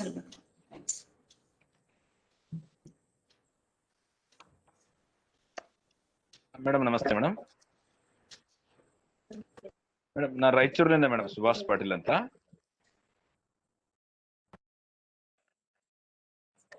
ಹೇಳಿ ಸುಭಾಷ್. ಹಾ ಮೇಡಮ್, ಈಗ ಮಕ್ಕಳಿಗೆ ಆನ್ಲೈನ್ ಕ್ಲಾಸ್ ನಡೀತಾ ಇದಾವೆ ಎಲ್ಲ ಶಾಲೆಯಲ್ಲಿ. ಹೀಗಾಗಿ ಆನ್ಲೈನ್ ಕ್ಲಾಸ್ ಮೊಬೈಲ್ ಮುಖಾಂತರನೇ ಹೆಚ್ಚು ಮಕ್ಕಳು ಆನ್ಲೈನ್ ಕ್ಲಾಸ್ಗೆ ಅಟೆಂಡ್ ಆಗ್ತಿದ್ದಾವೆ. ಇದು ಅನಿವಾರ್ಯನೂ ಆಗಿಬಿಟ್ಟಿದೆ. ಹೀಗಾಗಿ ಮಕ್ಕಳು ಮೊಬೈಲ್ ನಲ್ಲಿ ಆನ್ಲೈನ್ ಕ್ಲಾಸ್ ಅನ್ನ ಎಷ್ಟು ಅವರ್ ತಕ್ ನೋಡಿದ್ರೆ ಪ್ರಾಬ್ಲಮ್ ಇಲ್ಲ, ಅಥವಾ ಅದು ಆನ್ಲೈನ್ ಕ್ಲಾಸ್ ಬೇಕೋ ಬೇಡವೋ ಅನ್ನುವಂಥದ್ದು ಪ್ರಶ್ನೆ. ಹೀಗಾಗಿ ಅದು ಕಣ್ಣಿಗೆ ಏನ್ ಎಫೆಕ್ಟ್ ಆಗ್ಬೋದು, ಎಷ್ಟು ಅವರ್ಸ್ ನೋಡಿದ್ರೆ ಎಫೆಕ್ಟ್ ಆಗೋಲ್ಲ, ಎಷ್ಟು ಅವರ್ಸ್ ನೋಡಿದ್ರೆ ಆಗುತ್ತೆ ಅನ್ನುವಂಥದ್ದು. ಇದು ಆನ್ಲೈನ್ ಸುಮಾರು ಅವರು 1 ಕ್ಲಾಸ್ ಮಿನಿಟ್ಸ್ ವರೆಗೆ ಅರೇಂಜ್ ಮಾಡಿರ್ತಾರೆ. 40 ಮಿನಿಟ್ಸ್ ಒಂದು ಕ್ಲಾಸ್ ಕಂಟಿನ್ಯೂ, ಸ್ವಲ್ಪ ಮಧ್ಯದಲ್ಲಿ ಗ್ಯಾಪ್ ಮಾಡಿ, 1 ಕ್ಲಾಸ್ ಆದ ನಂತರ 15-20 ಮಿನಿಟ್ಸ್ ಗ್ಯಾಪ್ ಮಾಡಿ ಕಂಟಿನ್ಯೂಸ್ 4 ಕ್ಲಾಸಸ್ ಅಟೆಂಡ್ ಆಗಬಹುದು. ಇದರಿಂದ ಕಣ್ಣಿಗೆ ಏನು ತೊಂದರೆ ಆಗೋದಿಲ್ಲ. ಆದ್ರೆ ಸಾಮಾನ್ಯವಾಗಿ ಮಕ್ಕಳು ಏನ್ ಮಾಡ್ತಾರೆ, ಕ್ಲಾಸ್ ಜೊತೆ ಅವರು ಇನ್ನಿತರ ಆಕ್ಟಿವಿಟೀಸ್ ಕೂಡ ಮೊಬೈಲ್ ಯೂಸ್ ಮಾಡ್ತಾರೆ.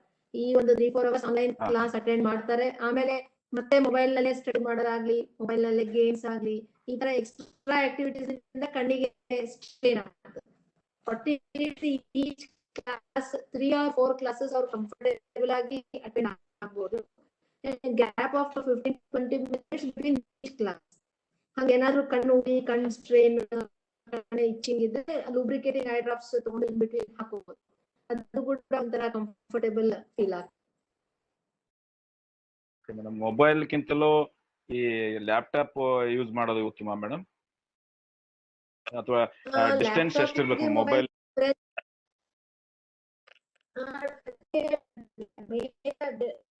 ಗ್ಲೇರ್ ಬಹಳ ಬ್ರೈಟ್ನೆಸ್ ಬ್ರೈಟ್ನೆಸ್ ಸ್ವಲ್ಪ ಅವ್ರಿಗೆ ಎಷ್ಟು ಕಂಫರ್ಟಬಲ್ ಆಗಷ್ಟು ಬ್ರೈಟ್ನೆಸ್ ಸೆಟ್ ಮಾಡಬೇಕು. ಡಿಸ್ಟೆನ್ಸ್ ನಾವು ಸಾಮಾನ್ಯವಾಗಿ 33 ಸೆಂಟಿಮೀಟರ್ಸ್ ಅಪ್ ಟು 50 ಸೆಂಟಿಮೀಟರ್ಸ್ ಇಂದ 100 ಸೆಂಟಿಮೀಟರ್ ಡಿಸ್ಟೆನ್ಸ್ ನಾವು ಇಟ್ಕೋಬಹುದು ಕಂಫರ್ಟಬಲ್ ಆಗಿ. ಮುಖ್ಯವಾಗಿ ಅಂದ್ರೆ ಅದ್ರದ್ದು ಗ್ಲೇರ್ ಸೆಟ್ಟಿಂಗ್ ಬಹಳ ಬ್ರೈಟ್ನೆಸ್ ಇಟ್ಟರೆ ಸ್ಟ್ರೇನ್ ಆಗ್ತದೆ. ಇನ್ನೊಂದು AC continuous use of AC ಇಂದ ಕೂಡ ಕಣ್ಣುಗಳು ಡ್ರೈ ಆಗ್ತವೆ. ಮತ್ತೆ ಗ್ಯಾಪ್ ಕೊಡೋದು ಉತ್ತಮ. ಒಂದು 40 ಮಿನಿಟ್ಸ್ ಒಂದು ಕ್ಲಾಸ್ ಆದ್ಮೇಲೆ 15 ಮಿನಿಟ್ಸ್ ಗ್ಯಾಪ್ ಕೊಡ್ಬೇಕು. ಮತ್ತೆ ಇನ್ನೊಂದು ಆಂಟಿ ಗ್ಲೇರ್ ಗ್ಲಾಸಸ್ ಅಂತ ಕೊಡ್ತೀವಿ ನಾವು. ಕನ್ನಡಕ ನಂಬರ್ ಇಲ್ಲದೆ ಕೂಡ ಬಹಳಷ್ಟು ಮಕ್ಕಳು ಇದನ್ನ ಪ್ರಿಫರ್ ಮಾಡ್ತಾರೆ. ARC ಕೋಟೆಡ್ ಅಂತ ಬರ್ತದೆ, ಆಂಟಿ ರಿಫ್ಲೆಕ್ಟಿವ್ ಕೋಟೆಡ್ ಗ್ಲಾಸಸ್ ಅಂತ. ಸ್ವಲ್ಪ ಮಟ್ಟಿಗೆ ಅದು ಕೂಡ ಹೆಲ್ಪ್ ಆಗ್ತದೆ. Even they can use glasses. ಇಲ್ಲ ಬೇಡ ಅಂದ್ರೆ in between eye drops gap ಕೊಡೋದು. ಮತ್ತೆ ಸ್ವಲ್ಪ ಹೈಡ್ರೇಷನ್ ಕೂಡ ಇಂಪಾರ್ಟೆಂಟ್. ಈ ಸಮ್ಮರ್ ನಲ್ಲಿ ಸ್ವೆಟಿಂಗ್ ಜಾಸ್ತಿ ಆಗ್ತದೆ, ಜಾಸ್ತಿ ಆಗ್ತದೆ. ನೀರ್ ಜಾಸ್ತಿ ಕುಡಿಯೋದು ಬಹಳ ಇಂಪಾರ್ಟೆಂಟ್. ಕಣ್ಣಿಗೆ ರೆಸ್ಟ್ ಕೊಡೋದು. ಹಾಗೆ ವಿಟಮಿನ್ A ರಿಚ್ ಫುಡ್ ಕೂಡ ನಾವು ಅಡ್ವೈಸ್ ಮಾಡ್ತೀವಿ. ವಿಟಮಿನ್ A ರಿಚ್ ಫುಡ್ ಅಂದ್ರೆ ಅವರು ಕ್ಯಾರೆಟ್ ತಿನ್ನೋದಾಗ್ಲಿ, green leafy vegetables, non vegetarian food option ಇದ್ರೆ ಫಿಶ್, ಆಮೇಲೆ ಬೆಲ್ಲ, ಬಾಯ್ಲ್ಡ್ ಎಗ್, ಈ ತರ ವಿಟಮಿನ್ A ರಿಚ್ ಫುಡ್ ತಗೊಳ್ಳೋದ್ರಿಂದ ಕೂಡ ಕಣ್ಣು ತೆವಯಾಗಿ ಕಣ್ಣು ಹಸಿರಾಗಿರ್ಲಿಕ್ಕೆ ಹೆಲ್ಪ್ ಆಗ್ತದೆ.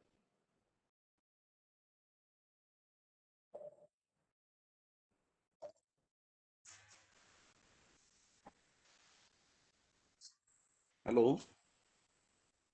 ಹಲೋ ಹೇಳಿ ಸರ್. ನಮಸ್ಕಾರ ಮೇಡಮ್. ನಮಸ್ಕಾರ ಸರ್. ನನ್ನ ಮಗನಿಗೆ 20 ವರ್ಷ ವಯಸ್ಸು ಮೇಡಮ್. ಅವನಿಗೆ 6ನೇ ಕ್ಲಾಸ್ ಇದ್ದಕ್ಕೆ ಸ್ಪೆಕ್ಸ್ ಬಂದದ ಮೇಡಮ್. ಈಗ ಅವನಿಗೆ -5 ಇದೆ ಮೇಡಮ್ ಪಾಯಿಂಟ್. ಈಗ ಹೆಚ್ಚಾಗ್ತಾ ಹೋಗ್ತದೆ. ಹೆಂಗ್ ಮೇಡಮ್ ಅದು ಹೆಂಗ್ ಕಂಟ್ರೋಲ್ ಮಾಡ್ಬೇಕು? ಏನ್ ಕಾರಣ ಮೇಡಮ್? ಈಗ ಅವ್ರ ಏಜ್ 11 ಇಯರ್ಸ್ ಇದೆ ಸರ್. 11 ಇಯರ್ಸ್ ಗೆ 5 ಅಂದ್ರೆ ಅಪ್ ಟು 10 ಇಯರ್ಸ್ ಇನ್ಕ್ರೀಸ್ ಆಗೋ ಚಾನ್ಸಸ್ ಇದೆ ಸರ್. ಈಗ 20 ಇಯರ್ಸ್ ಇದೆ. ಹಲೋ ಆಲ್ರೆಡಿ 6th ಸ್ಟ್ಯಾಂಡರ್ಡ್ ಅಲ್ಲ? ಇಲ್ಲ ಮೇಡಮ್, 20 ವರ್ಷ ಅವನಿಗೆ. 20 ವರ್ಷ ಆಲ್ರೆಡಿ 20 ವರ್ಷ. So it is 20 years. ಇನ್ನು 2-3 ಇಯರ್ಸ್ ಅಷ್ಟೇ ಇನ್ಕ್ರೀಸ್ ಆಗುತ್ತೆ ಸರ್. 22-23 ಐಬಾಲ್ ಸೈಜ್ ಏನಿದೆ sir, it will be growing. Eyeball size increase ಆಗ್ತಾ ಹೋದಂಗ ಮಯೋಪಿಯಾ ಮೈನಸ್ ನಂಬರ್ ಜಾಸ್ತಿ ಆಗ್ತಾ ಹೋಗ್ತದೆ sir. So eyeball size increase, the growth of the eyeball ಯಾವಾಗ ಸ್ಟಾಪ್ ಆಗುತ್ತೆ ಅಂದ್ರೆ 22-23 ಏಜಿಗೆ ಕಂಪ್ಲೀಟ್ಲಿ ಐಬಾಲ್ ಗ್ರೋ ಆಗೋದು ಸ್ಟಾಪ್ ಆಗ್ತದೆ. ಅದು ಈ ಒಂದು -5 ಅಂದ್ರೆ ಇನ್ನೊಂದು ಹಾಫ್ ಅಥವಾ 1 ಡೈರೆಕ್ಟ್ ಇನ್ಕ್ರೀಸ್ ಆಗುತ್ತೆ ಸರ್. 6 ವರೆಗೆ ಹೋಗ್ಬೋದು. 6.5 ಹೋಗ್ಬೋದು. ಈಗ ಇತ್ತೀಚೆಗೆ ನಾವು ಲ್ಯಾಪ್ಟಾಪ್, ಮೊಬೈಲ್, ಗ್ಯಾಜೆಟ್ಸ್ ಯೂಸ್ ಮಾಡಿದಾಗ ನಿಯರ್ ವರ್ಕ್ ಜಾಸ್ತಿ ಆಗ್ತಾ ಇದೆ. ಮಕ್ಕಳಿಗೆಲ್ಲ ಹತ್ತಿರದಿಂದ ನೋಡೋದು ಜಾಸ್ತಿ, ಕಣ್ಣು ಒಳಗಡೆ ಸಿಲಿಯರಿ ಮಸಲ್ಸ್ ಆಕ್ಟಿವಿಟಿನೂ ಜಾಸ್ತಿ ಆದಾಗ ಸ್ವಲ್ಪ -5 ನಂಬರ್ ಶಿಫ್ಟ್ ಆಗೋ ಚಾನ್ಸಸ್ ಜಾಸ್ತಿ ಇದೆ. ನಾವು 23-24 ಅಪ್ ಟು 25 ಏಜ್ ವರೆಗೂ ಆಗ್ತಾ ಇರೋದನ್ನ ನಾವು ನೋಡ್ತಾ ಇದ್ದೀವಿ. ಈ ಆನ್ಲೈನ್ ಮತ್ತೆ ಎಲೆಕ್ಟ್ರಾನಿಕ್ ಗ್ಯಾಜೆಟ್ಸ್ ಹೆಚ್ಚಿಗೆ ಯೂಸ್ ಒಂದು ಸಂದರ್ಭದಲ್ಲಿ. ದಿನ ಒಂದು 8 ತಾಸನ್ನು ನೋಡ್ತಾರೆ ಮೇಡಮ್. ಈಗ ಲ್ಯಾಪ್ಟಾಪ್ ನೋಡ್ತಾ ಇದ್ದಾನೆ ಮೇಡಮ್. ಡೈಲಿ 5 ನೋಡ್ತಾನೆ ಮೇಡಮ್ ಕಂಪಲ್ಸರಿ. ಈಗ ಎಲ್ಲರಿಗೂ ಅದು ಅನಿವಾರ್ಯವಾಗಿದೆ ಸರ್. ಎಲ್ಲ ಮೊಬೈಲ್ ಯೂಸ್ ಮಾಡೋದಾಗ್ಲಿ ಅಥವಾ ಲ್ಯಾಪ್ಟಾಪ್ ಯೂಸ್ ಮಾಡೋದಾಗ್ಲಿ, ಅವರು ತಮ್ದು ವರ್ಕ್ ಇತ್ತು, ಸ್ಪೆಸಿಫಿಕ್ ವರ್ಕ್ ಇತ್ತು, ವರ್ಕ್ ರಿಲೇಟೆಡ್ ಅಥವಾ ಸ್ಟಡಿ ರಿಲೇಟೆಡ್ ಇದ್ರೆ ಯೂಸ್ ಮಾಡೋದು ಉತ್ತಮ. ಅದರ್ ದೆನ್ ದಟ್ ಏನಾದ್ರು ಎಕ್ಸ್ಟ್ರಾ ಏನಾದ್ರು ಇದಿದ್ರೆ ಆದಷ್ಟು ಸ್ವಲ್ಪ ರಿಸ್ಟ್ರಿಕ್ಟ್ ಮಾಡಿ ಕಣ್ಣಿಗೆ ವಿಶ್ರಾಂತಿ ಕೊಡೋದು ಒಳ್ಳೇದು. ಈಗ ಬಹಳಷ್ಟು ಜನ ನಿದ್ದೆ ಕೂಡ ಕೆಡ್ತಾರೆ ಸರ್. ನೈಟ್ ಮೊಬೈಲ್ ನೋಡ್ತಾ ಮಲಗ್ತಾರೆ. ಅದು ಮೊಬೈಲ್ ನೋಡಿದ್ಮೇಲೆ ಸುಮಾರು 1 ಗಂಟೆ ಕಾಲ ನಿದ್ದೆ ಹತ್ತೋದಿಲ್ಲ. ಅದು ಕೂಡ ಡಿಸ್ಟರ್ಬ್ ಸ್ಲೀಪ್. ಆದಷ್ಟು ಮೊಬೈಲ್ ಸ್ಕ್ರೀನ್ ಟೈಮ್ ಅನ್ನ ರೆಡ್ಯೂಸ್ ಮಾಡ್ಲಿಕ್ಕೆ ಪ್ರಯತ್ನ ಮಾಡ್ಬೇಕು. ಸ್ಟಡಿ ಇರ್ಲಿ, ಆನ್ಲೈನ್ ಕ್ಲಾಸ್ ಇರ್ಲಿ, ಅಥವಾ ಏನಾದ್ರೂ ಲರ್ನಿಂಗ್ ಆಕ್ಟಿವಿಟಿ ಅಥವಾ ಜಾಬ್ ಕಂಪಲ್ಷನ್ ಇದ್ದಾಗ ಎಲೆಕ್ಟ್ರಾನಿಕ್ ಗ್ಯಾಜೆಟ್ಸ್ ಯೂಸ್ ಮಾಡಲಿ. ಬಟ್ ಅದರ್ ದನ್ ದಟ್ ಸ್ವಲ್ಪ ಆದಷ್ಟು ಎಷ್ಟಾಗ್ತದೆ ಮಾಡಿದ್ರೆ ಒಳ್ಳೆಯದು. Okay madam, thank you madam, thank you very much, thank you.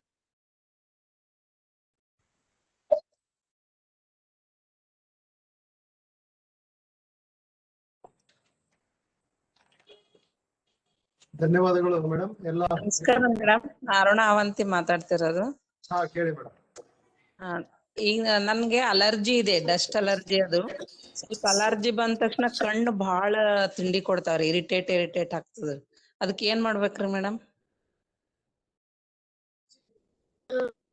Itching ಬಹಳ ಕಣ್ಣಲ್ಲಿ ಇಚ್ಚಿಂಗ್ ಆಗ್ತದ್ರಿ, ಇಚ್ಚಿಂಗ್ ಜಾಸ್ತಿ ಇದ್ದಾಗ ಈ ನಮ್ಮ ಒಂದು 40-45 ಏಜಿಗೆ 2 ಫ್ಯಾಕ್ಟರ್. ಒಂದು ಅಲರ್ಜಿ, ಹೈಪರ್ ಸೆನ್ಸಿಟಿವಿಟಿ ರಿಯಾಕ್ಷನ್ ಅಂತ ಹೇಳ್ತೀವಿ. ಅಲರ್ಜಿ ಇದ್ದಾಗ ಕಣ್ಣೊಳಗಡೆ ಇಚ್ಚಿಂಗ್ ಇರುತ್ತೆ, ಡಸ್ಟ್, ಕೆಲವರಿಗೆ ಡಸ್ಟ್ ಎಕ್ಸ್ಪೋಜರ್ ಟು ಆಗ್ತದ್ರಿ ಮೇಡಮ್. ಅದು ಇಚ್ಚಿಂಗ್ ಬಾಳ ಆಗ್ತದ್ರಿ ಅದ್ರಲ್ಲಿ. ಇಚ್ಚಿಂಗ್ ಇದ್ದಾಗ ನಾವು ಐ ಡ್ರಾಪ್ಸ್, ಸ್ಟೀರಾಯ್ಡ್ ಡ್ರಾಪ್ಸ್ ಕೊಡ್ತೀವಿ. ಬಟ್ ಸ್ಟೀರಾಯ್ಡ್ ಐ ಡ್ರಾಪ್ಸ್ ಏನಿದೆ ಇದು ಬಹಳ ದಿವಸ ಹಾಕ್ಲಿಕ್ಕೆ ಬರೋದಿಲ್ಲ. ಸೊ ಅದ್ರದ್ದು ಸೈಡ್ ಎಫೆಕ್ಟ್ಸ್ ತುಂಬಾ ಇದೆ. ಸೊ ಅದ್ರೊಳಗೆ ಮೈಲ್ಡ್ ಸ್ಟಿರಾಯ್ಡ್ FML ಅಂತ ಇರುತ್ತೆ, ಫ್ಲೋರ್ಮಿಥಲ್ ಅಂತ. ಸ್ಟಿರಾಯ್ಡ್ ಐ ಡ್ರಾಪ್ಸ್ 1 ವಾರ 15 ಡೇಸ್ ಕೊಟ್ಟು ನಂತರ ಟೇಪರ್ ಮಾಡ್ತೀವಿ. ಯಾಕಂದ್ರೆ ಸ್ಟಿರಾಯ್ಡ್ ಐ ಡ್ರಾಪ್ ಜಾಸ್ತಿ ಹಾಕೋದ್ರಿಂದ ಕಣ್ಣಿಗೆ ಮತ್ತೆ ಕಣ್ಣೊಳಗಡೆ ಗ್ಲೋಕೋಮಾ ಆಗೋ ಚಾನ್ಸಸ್, ಕಣ್ಣೊಳಗಡೆ ಅದ್ರಲ್ಲಿ ಕಣ್ಣದು ವಾಶ್ ಮಾಡ್ಬೋದೇನ್ರಿ? ಸ್ಟಿರಾಯ್ಡ್ ಐ ಡ್ರಾಪ್ಸ್ ಹಾಕ್ಲಿಲ್ಲ ಅಂದ್ರೆ ಮತ್ತೇನ್ ಮಾಡ್ಬೋದು? ಐ ಡ್ರಾಪ್ಸ್ ಯೂಸ್ ಮಾಡಿದೆ. ಸ್ಟಿರಾಯ್ಡ್ ಐ ಡ್ರಾಪ್ಸ್ ಫ್ರೀಕ್ವೆನ್ಸಿ ಕಡಿಮೆ ಮಾಡಬಹುದು. ನೀವು ಇಚ್ಚಿಂಗ್ ಬಹಳ ಇದ್ದಾಗ 1 ಡ್ರಾಪ್ ಹಾಕಬಹುದು, ಅಥವಾ every alternate day 1 drop use ಮಾಡಬಹುದು. 2 ಡೇಸಿಗೆ 1 ಡ್ರಾಪ್. ಅದು ಫ್ರೀಕ್ವೆನ್ಸಿಯನ್ನು ಕಡಿಮೆ ಮಾಡಿ ಯೂಸ್ ಮಾಡೋದು ಒಳ್ಳೆಯದು. ಸ್ಟಿರಾಯ್ಡ್ ಡ್ರಾಪ್ ಹಾಕಿದ್ಮೇಲೆ ವಾಶ್ ಮಾಡಿದ್ರೆ ಅದು ಎಫೆಕ್ಟ್ ಕಡಿಮೆ ಇರ್ತದಲ್ಲ. ಬಟ್ ಒಂದ್ಸಲ ಸ್ಟಿರಾಯ್ಡ್ ಯೂಸ್ ಮಾಡಿದ್ರೆ ಸ್ಟಿರಾಯ್ಡ್ ಡಿಪೆಂಡೆನ್ಸಿ ಕೂಡ ಬರ್ತದೆ ಕೆಲವರಿಗೆ. ಹಾಕ್ತಾ ಹೋದಂಗೆ 6 months, 2 year ಡಾಕ್ಟರ್ಸ್ ಸಲಹೆ ಕೇಳದೆ ಅವರೇ ಪರ್ಚೇಸ್ ಮಾಡಿ ಹಾಕ್ಲಿಕ್ಕೆ ಸ್ಟಾರ್ಟ್ ಮಾಡ್ತಾರೆ. ಇನ್ನು ಕೆಲವು ಆಂಟಿ ಅಲರ್ಜಿ ಡ್ರಾಪ್ಸ್ ಬಹಳ ಚೆನ್ನಾಗಿ ಬಂದಿದೆ. ಅಲ್ಕೆಪ್ಟಿಡಿನ್ ಅಂತ ಅದು ಕೂಡ ಚೆನ್ನಾಗಿದೆ, ಒಲೋಪ್ಯಾಟಿಡಿನ್ ಅಂತ ಅದು ಚೆನ್ನಾಗಿದೆ. ಅಲರ್ಜಿ ಕಂಟ್ರೋಲ್ ಮಾಡಕ್ಕೆ ಸಾಕಷ್ಟು ಡ್ರಾಪ್ಸ್ ಇದಾವೆ. ಡ್ರೈ ಐ ನಲ್ಲಿ ಕೂಡ ಇಚ್ಚಿಂಗ್ ಇರ್ತದೆ. ಐಸ್ ಡ್ರೈ ಆದಾಗ ಇಚ್ಚಿಂಗ್ ಜಾಸ್ತಿ ಇರ್ತದೆ. ನೀವು ಇದಕ್ಕೆ ಸಬ್ಸ್ಟಿಟ್ಯೂಟ್ ಅಂದ್ರೆ ಲೂಬ್ರಿಕೇಟಿಂಗ್ ಐ ಡ್ರಾಪ್ಸ್, ಈಗಾಗಲೇ 1% ಲೂಬ್ರಿಕೇಟಿಂಗ್ ಕಣ್ಣೀರಿಗೆ ರಿಪ್ಲೇಸ್ಮೆಂಟ್ ತರ, ಅದು ಕೂಡ ಹಾಕಿದ್ರೆ ಇಚ್ಚಿಂಗ್ ಕಡಿಮೆ ಆಗ್ತದೆ. Thank you madam. ಮತ್ತೆ ಯಾರಾದ್ರೂ ಪ್ರಶ್ನೆ ಕೇಳೋದಿದ್ರೆ ಕೇಳ್ಬಹುದು, ಇಲ್ಲ ಅಂದ್ರೆ ನಾವು ಕಾರ್ಯಕ್ರಮವನ್ನ ಇಲ್ಲಿಗೆ ಮುಗಿಸ್ತೇವೆ. ಯಾರಾದ್ರೂ ಕೇಳ್ತೀರಾ? ಹಲೋ, ನಮಸ್ಕಾರ ಮೇಡಮ್. ಹಾ ಕೇಳಿ ಮೇಡಮ್. ಮೇಡಮ್, ನಾವು ಈಗ ಕಣ್ಣು ಹಾರ್ತಿರ್ತಾವ, ಅದಕ್ಕೆ ಏನ್ ರೀಸನ್ ಮೇಡಮ್ ಕಣ್ಣು ಹಾರ್ತಾ ಇರೋದಕ್ಕೆ? ಅದಕ್ಕೆ ನಾವು ಸ್ಪ್ಯಾಸಮ್ ಅಂತೀವಿ. ಸ್ಪ್ಯಾಸಮ್ ಅಂದ್ರೆ ಈಗ ನರ್ವ್ ಸಪ್ಲೈ ಆದಾಗ ನರ್ವ್ ಆಕ್ಟಿವಿಟಿ ಮತ್ತೆ ಅದಕ್ಕೆ ಬರುವಂತ ಒಂದು ಈಗ ಸಾಮಾನ್ಯ ಜನರು ನಾವು ಕರೆಂಟ್ ಅಂತ ಬರುವಂತ ಒಂದು ಸಪ್ಲೈ ಅಂದಾಗ ಟ್ವಿಚಿಂಗ್ ಆಗ್ತದೆ. ರೈಟ್ ಐ ಟ್ವಿಚಿಂಗ್, ಲೆಫ್ಟ್ ಐ ಟ್ವಿಚಿಂಗ್, ಕೆಲವರಿಗೆ ಹಾಫ್ ಫೇಸ್ ಕೂಡ ಬರ್ತದೆ. ಅಂತ ಹೇಳ್ತೀವಿ. ಇದಕ್ಕೆ ಟ್ವಿಚಿಂಗ್ ಕಡಿಮೆ ಪ್ರಮಾಣದಲ್ಲಿದ್ದಾಗ ನಾವು ಟೆಸ್ಟ್ ಟ್ರೀಟ್ಮೆಂಟ್ ಆಸ್ಪೆಕ್ಟ್ ಅದಕ್ಕೆ ಹೆಲ್ಪ್ ಆಗುತ್ತೋ ಇಲ್ಲೋ ಅವರಿಗೆ B1, B12 ನರ್ವಿಯಾನ್ ಟ್ಯಾಬ್ಲೆಟ್ಸ್, ಟ್ಯಾಬ್ಲೆಟ್ಸ್ ಕೊಡ್ತೀವಿ. ಎಷ್ಟು ಮಟ್ಟಿಗೆ ಹೆಲ್ಪ್ ಆಗುತ್ತೋ ಟ್ವಿಚಿಂಗ್ ಸಾಮಾನ್ಯವಾಗಿ ಪೇಷಂಟ್ ಏನ್ ಅಡ್ವೈಸ್ ಕೊಡ್ತೀವಿ, ತಾವು ಆದಷ್ಟು ನೆಗ್ಲೆಕ್ಟ್ ಮಾಡಿ. ಕಣ್ಣಲ್ಲಿ ಬರುವಂತ ಟ್ವಿಚಿಂಗ್ಸ್ ರೈಟ್ ಐ ಲೆಫ್ಟ್ ಐ ಹೇಳ್ತಾರ ಅವ್ರು. ರೈಟ್ ಐ ಹಾರಿದ್ರೆ ಒಳ್ಳೇದಲ್ಲ, ಲೆಫ್ಟ್ ಐ ಹಾರಿದ್ರೆ ಈ ತರ ಅದೊಂಥರ ಅಪಶಕುನ ಅಂತ ಈ ತರ ಅನುಮಾನಿಸ್ಕೊಂಡು ಬಹಳ ಜನ ಪೇಷಂಟ್ಸ್ ಬಂದು ಕೇಳ್ತಾರೆ. ನಾ ಹೇಳ್ತೀನಿ, ನೀವು ಲಕ್ಷ ಕೊಡ್ಬೇಡಿ, ಅದಕ್ಕೆ ಎಷ್ಟಾಗುತ್ತೆ ಅಷ್ಟು ಅಲಕ್ಷ್ಯ ಮಾಡಿ, ಅದ ನೆಗ್ಲೆಕ್ಟ್ ಮಾಡಿ, ಅದು ತನ್ನಷ್ಟು ತಾನೇ ಕಡಿಮೆ ಆಗ್ತದೆ. ಇನ್ನು ಕೆಲವು ಜನರಿಗೆ ಅರ್ಧ ಫೇಸೇ ಬರ್ತದೆ, ಬಹಳ ಆಬ್ವಿಯಸ್ ಅನ್ಸುತ್ತೆ ನೋಡೋರಿಗೆ ಕೂಡ. ಎದುರು ನೋಡೋರಿಗೆ ಹಾಫ್ ಫೇಸ್ ಫುಲ್ ಕಾಂಟ್ರಾಕ್ಷನ್ ಬರುತ್ತೆ, intermediate every 10 minutes full face ಆಗುತ್ತೆ, ಸ್ಟಾಪ್ ಆಗುತ್ತೆ. ಅಂತವ್ರಿಗೆ ಬಹಳ ಜಾಸ್ತಿ ಟ್ವಿಚಿಂಗ್ ಇದ್ದಾಗ ಟಾಕ್ಸಿನ್ ಇಂಜೆಕ್ಷನ್ಸ್ ಅಂತ ಕೆಲವು ಕಡೆ ಕೊಡ್ತಾರೆ, ಬೋಟಾಕ್ಸ್ ಅಂತ ಹೇಳಿ. ಅದು ಇಂಜೆಕ್ಷನ್ ಕೊಟ್ಟಾಗ ಅದು 3 months ಕಂಟ್ರೋಲ್ ಇರ್ತದೆ, ಮತ್ತೆ ಸ್ಟಾರ್ಟ್ ಆಗ್ತದೆ. ಅದು ಇಂಜೆಕ್ಷನ್ ಒಂದ್ಸಲ ಲೈಫ್ ಥ್ರೆಟನಿಂಗ್ ಅಂತ ಹೇಳಿ ಅದು ಇನ್ನೂ ಪ್ರಾಕ್ಟೀಸ್ ನಲ್ಲಿ ಇಲ್ಲ. ಫ್ಯೂ ಪೀಪಲ್ ಆಸಿಡಿಕ್ಗೋಸ್ಕರ ಮಾಡ್ತಾರೆ, ಅವ್ರು ಅಷ್ಟೇ ಅದನ್ನ ಯೂಸ್ ಮಾಡ್ತಾರೆ. ಮೇಡಮ್ ಇನ್ನೊಂದು ಪ್ರಶ್ನೆ. ಹಲೋ ಹೇಳಿ. ಮೇಡಮ್ ಇವಾಗ ಕಣ್ಣು ಉರಿತಾ ಇರ್ತಾವ, ಬಹಳಷ್ಟು ಉರಿತಾವ. ಆ ಕಣ್ಣು ಉರಿಯೋದಕ್ಕ ಏನ್ ಮಾಡ್ಬೇಕು? ಅದು ನಮ್ ಬಾಡಿದ ಏನಾದ್ರು ಅದ ಎಫೆಕ್ಟೋ ಅಥವಾ ಬೇರೆ ಏನಾದ್ರು ಈ ಹೊರಗಡೆ ನಾವೆಲ್ಲ ಕೆಲಸ ಮಾಡಿ ಬರ್ತಾ ಇರ್ತೀವಿ ಅಥವಾ ಧೂಳು ಅದು ಕೂಡೋದ್ರಿಂದ ಏನಾದ್ರು ಈ ತರ ಏನಾದ್ರು ತೊಂದರೆ ಇದೆನಾ ಅದಕ್ಕೆ ಅಂತ? ಇನ್ನೊಂದು ಏಜ್ ತಕ್ಕಾಗಿ ನಾವು ಶುಗರ್ ನೋಡೋದು ಒಳ್ಳೇದು. ಶುಗರ್ ಇದ್ರೆ ಕಣ್ಣು ಉರಿತಾವ ಅಂತಲ್ಲ, ಶುಗರ್ ಇದ್ದಾಗ ಸ್ವಲ್ಪ ಲಿಡ್ ಮಾರ್ಜಿನ್ ಅಷ್ಟು ಹೆಲ್ದಿ ಆಗಿ ಇರೋದಿಲ್ಲ. ಕೊಲೆಸ್ಟ್ರಾಲ್ ಜಾಸ್ತಿ ಇದ್ದಾಗ ಕಣ್ಣಿನ ಗಡ್ಡೆ ಮಾರ್ಜಿನ್, ಲಿಡ್ ಮಾರ್ಜಿನ್, ರೆಪ್ಪೆಗಳು ತುದಿ ಮಾರ್ಜಿನ್ ಇರುತ್ತಲ್ಲ, ಅಂದ್ರೆ ಗ್ಲ್ಯಾಂಡ್ಸ್ ನಲ್ಲಿ ಸ್ವೆಲ್ಲಿಂಗ್ ಬಂದಾಗ ಕಣ್ಣಲ್ಲಿ ಚುಚ್ಚಿದಾಗ ಆಗ್ತದೆ. ಸೊ ಸಾಮಾನ್ಯವಾಗಿ ನಾನು ನೋಡ್ಕೊಂಡು ಶುಗರ್ ಟೆಸ್ಟ್ ಮಾಡಿಸ್ಕೊಳ್ಳಿ ಅಂತ ಹೇಳ್ತೀನಿ. ಇನ್ನೊಂದು ಮುಖ್ಯ ಕಾರಣ ಕಣ್ಣು ಉರಿಬೇಕಂದ್ರೆ ಟಿಯರ್ ಕಣ್ಣು ಬಹಳ ಲೈಟ್ ಟಾಲರೇಟ್ ಆಗಲ್ಲ, ಫ್ಯಾನ್ ಟಾಲರೇಟ್ ಆಗಲ್ಲ, ಮತ್ತೆ ವಿಟಮಿನ್ ಎ ರಿಚ್ ಫುಡ್ ಕಣ್ಣು ಕಡಿಮೆ ಆಗ್ತದೆ. ಮತ್ತೆ tear supplements, tear lubricating eye drops, CNC use ಮಾಡಿದಾಗ ಕಡಿಮೆ ಆಗ್ತದೆ. ಕೆಲವರಿಗೆ ಅಲರ್ಜಿ ಡಿಸೀಸ್ ಇದ್ದಾಗ ಕೂಡ ಕಣ್ಣು ಹೇಳಿದಾಗ ಪೊಲ್ಯೂಷನ್, ಈಗ ಅಪ್ ಅಂಡ್ ಡೌನ್ ಮಾಡ್ತಿರ್ತಾರೆ ಡೈಲಿ 2 hours ಟ್ರಾವೆಲ್ ಬಸ್ ಅಲ್ಲಿ ಹೋಗ್ಬರೋದು, ಡಸ್ಟ್ ಹೀಟ್ ಇಂದ, ಅದ್ರಿಂದ ಕೂಡ ಕಣ್ಣು ಜಾಸ್ತಿ ಇರ್ತದೆ. ಮೇಡಮ್ ಅಂದ್ರೆ ಹೀಟಿನಿಂದ ಉರಿತದಂತನೂ ಅನ್ಕೋಬಹುದಾ ನಾವು? ಹೀಟ್ ಅದೇ ಹೀಟ್ ಇಸ್ ಹೀಟ್ ಇಂದ ಕಣ್ಣಿನ ಡ್ರೈನೆಸ್ ಆಗ್ತದೆ. ಹೀಟಿಂದ ಕಣ್ಣಿನ ಗ್ಲಾನ್ಸ್ ನಲ್ಲಿ ಮೂಮೆಂಟ್ ಗ್ಲಾನ್ಸ್ ಅಲ್ಲಿ ಬರೋದನ್ನು ಸಾಮಾನ್ಯವಾಗಿ ನಾವು ನೋಡ್ತೀವಿ. ಈಗ ಪದಾರ್ಥ ತಿಂದ್ರೆ ಆಗ್ತದೆ ಅಂತ ಹೇಳ್ತಾರೆ. ಈಗ ಸಾಮಾನ್ಯವಾಗಿ ಜಾಸ್ತಿ ಹೀಟ್ ಊಟ ಮಾಡ್ತೀವಿ ನಾವು, ಫುಡ್ ನಲ್ಲಿ ಹೀಟ್ ಜಾಸ್ತಿ ತಗೊಂಡ್ರೆ ಉರಿತದ, ಅದು ಕೂಡ ಒಂದು ಪಾಸಿಬಿಲಿಟಿ ಇದೆ. ಕೆಲವ್ರ ಬಾಡಿನೇ ಹೀಟ್ ಇರ್ತದೆ, ಅದೊಂದು ಕಾರಣ. ಮೇಡಮ್ ಈಗ ನಾವು ಸಿಸ್ಟಮ್ ವರ್ಕ್ ಮಾಡ್ತಿರ್ತೀವಿ, ಈಗ ಕಂಟಿನ್ಯೂ ಆಗಿ ನಾವು ವರ್ಕ್ ಮಾಡ್ತಿರ್ತೀವಿ, ನಮ್ಗ ಚಸ್ಮಾ ಬರಬಾರ್ದು ಅಂತಂದ್ರ ನಾವು ಯಾವ ತರ ಅದನ್ನ ಮುನ್ನೆಚ್ಚರಿಕೆ ತಗೋಬೇಕು ನಾವು? ಈಗ ಚಶ್ಮಾ ಕೆಲವರಿಗೆ ಚಶ್ಮಾ ಬರ್ಬೋದು, 30-35 ಕನ್ನಡಕ ಇರೋದಿಲ್ಲ. ಆದ್ರೆ ಈಗ 40 ಬರ್ತದೆ, ಅದಕ್ಕೆ ನಾವು 40 ಅಂತ ಹೇಳ್ತೀವಿ. 40 ಏಜ್ ಸಾಮಾನ್ಯವಾಗಿ ಕನ್ನಡಕ ಬರ್ತದೆ. 40 ವಯಸ್ಸಿಗೆ ಬರೋ ಕನ್ನಡಕ ನಾವು 40 ಅಂತೀವಿ. ಈಗ ಪೇಷಂಟ್ 40 ಯಾಕೆ 40 ಏಜ್ ಬರ್ತದೆ. ಈ ಯಂಗ್ ಏಜ್ ನಲ್ಲಿ ಕನ್ನಡಕ ಬಿಡೋದು, ಅದು ಐಬಾಲ್ ಸೈಜ್ ಜಾಸ್ತಿ ಇದ್ದಾಗ ಮೈನಸ್ ನಂಬರ್ ಬರ್ತದೆ, ಐಬಾಲ್ ಸೈಜ್ ಪ್ಲಸ್ ನಂಬರ್ ಬರ್ತದೆ. ಆದ್ರೆ 10 ಕನ್ನಡಕ ಅದಕ್ಕೆ ನಾವು ಪ್ಲಸ್ ಪ್ರಯೋಗ ಅಂತೀವಿ. ಇದು ಯಾರಿಂದ ತಪ್ಪಕ್ಕೆ ಸಾಧ್ಯ ಇಲ್ಲ. ಎಲ್ರಿಗೂ ಚಿಕ್ಕ ಅಕ್ಷರ ನೋಡಕ್ಕೆ ತೊಂದರೆ ಆಗ್ತದೆ. ಸ್ಮಾಲ್ ಲೆಟರ್ಸ್ ಆಗಲಿ,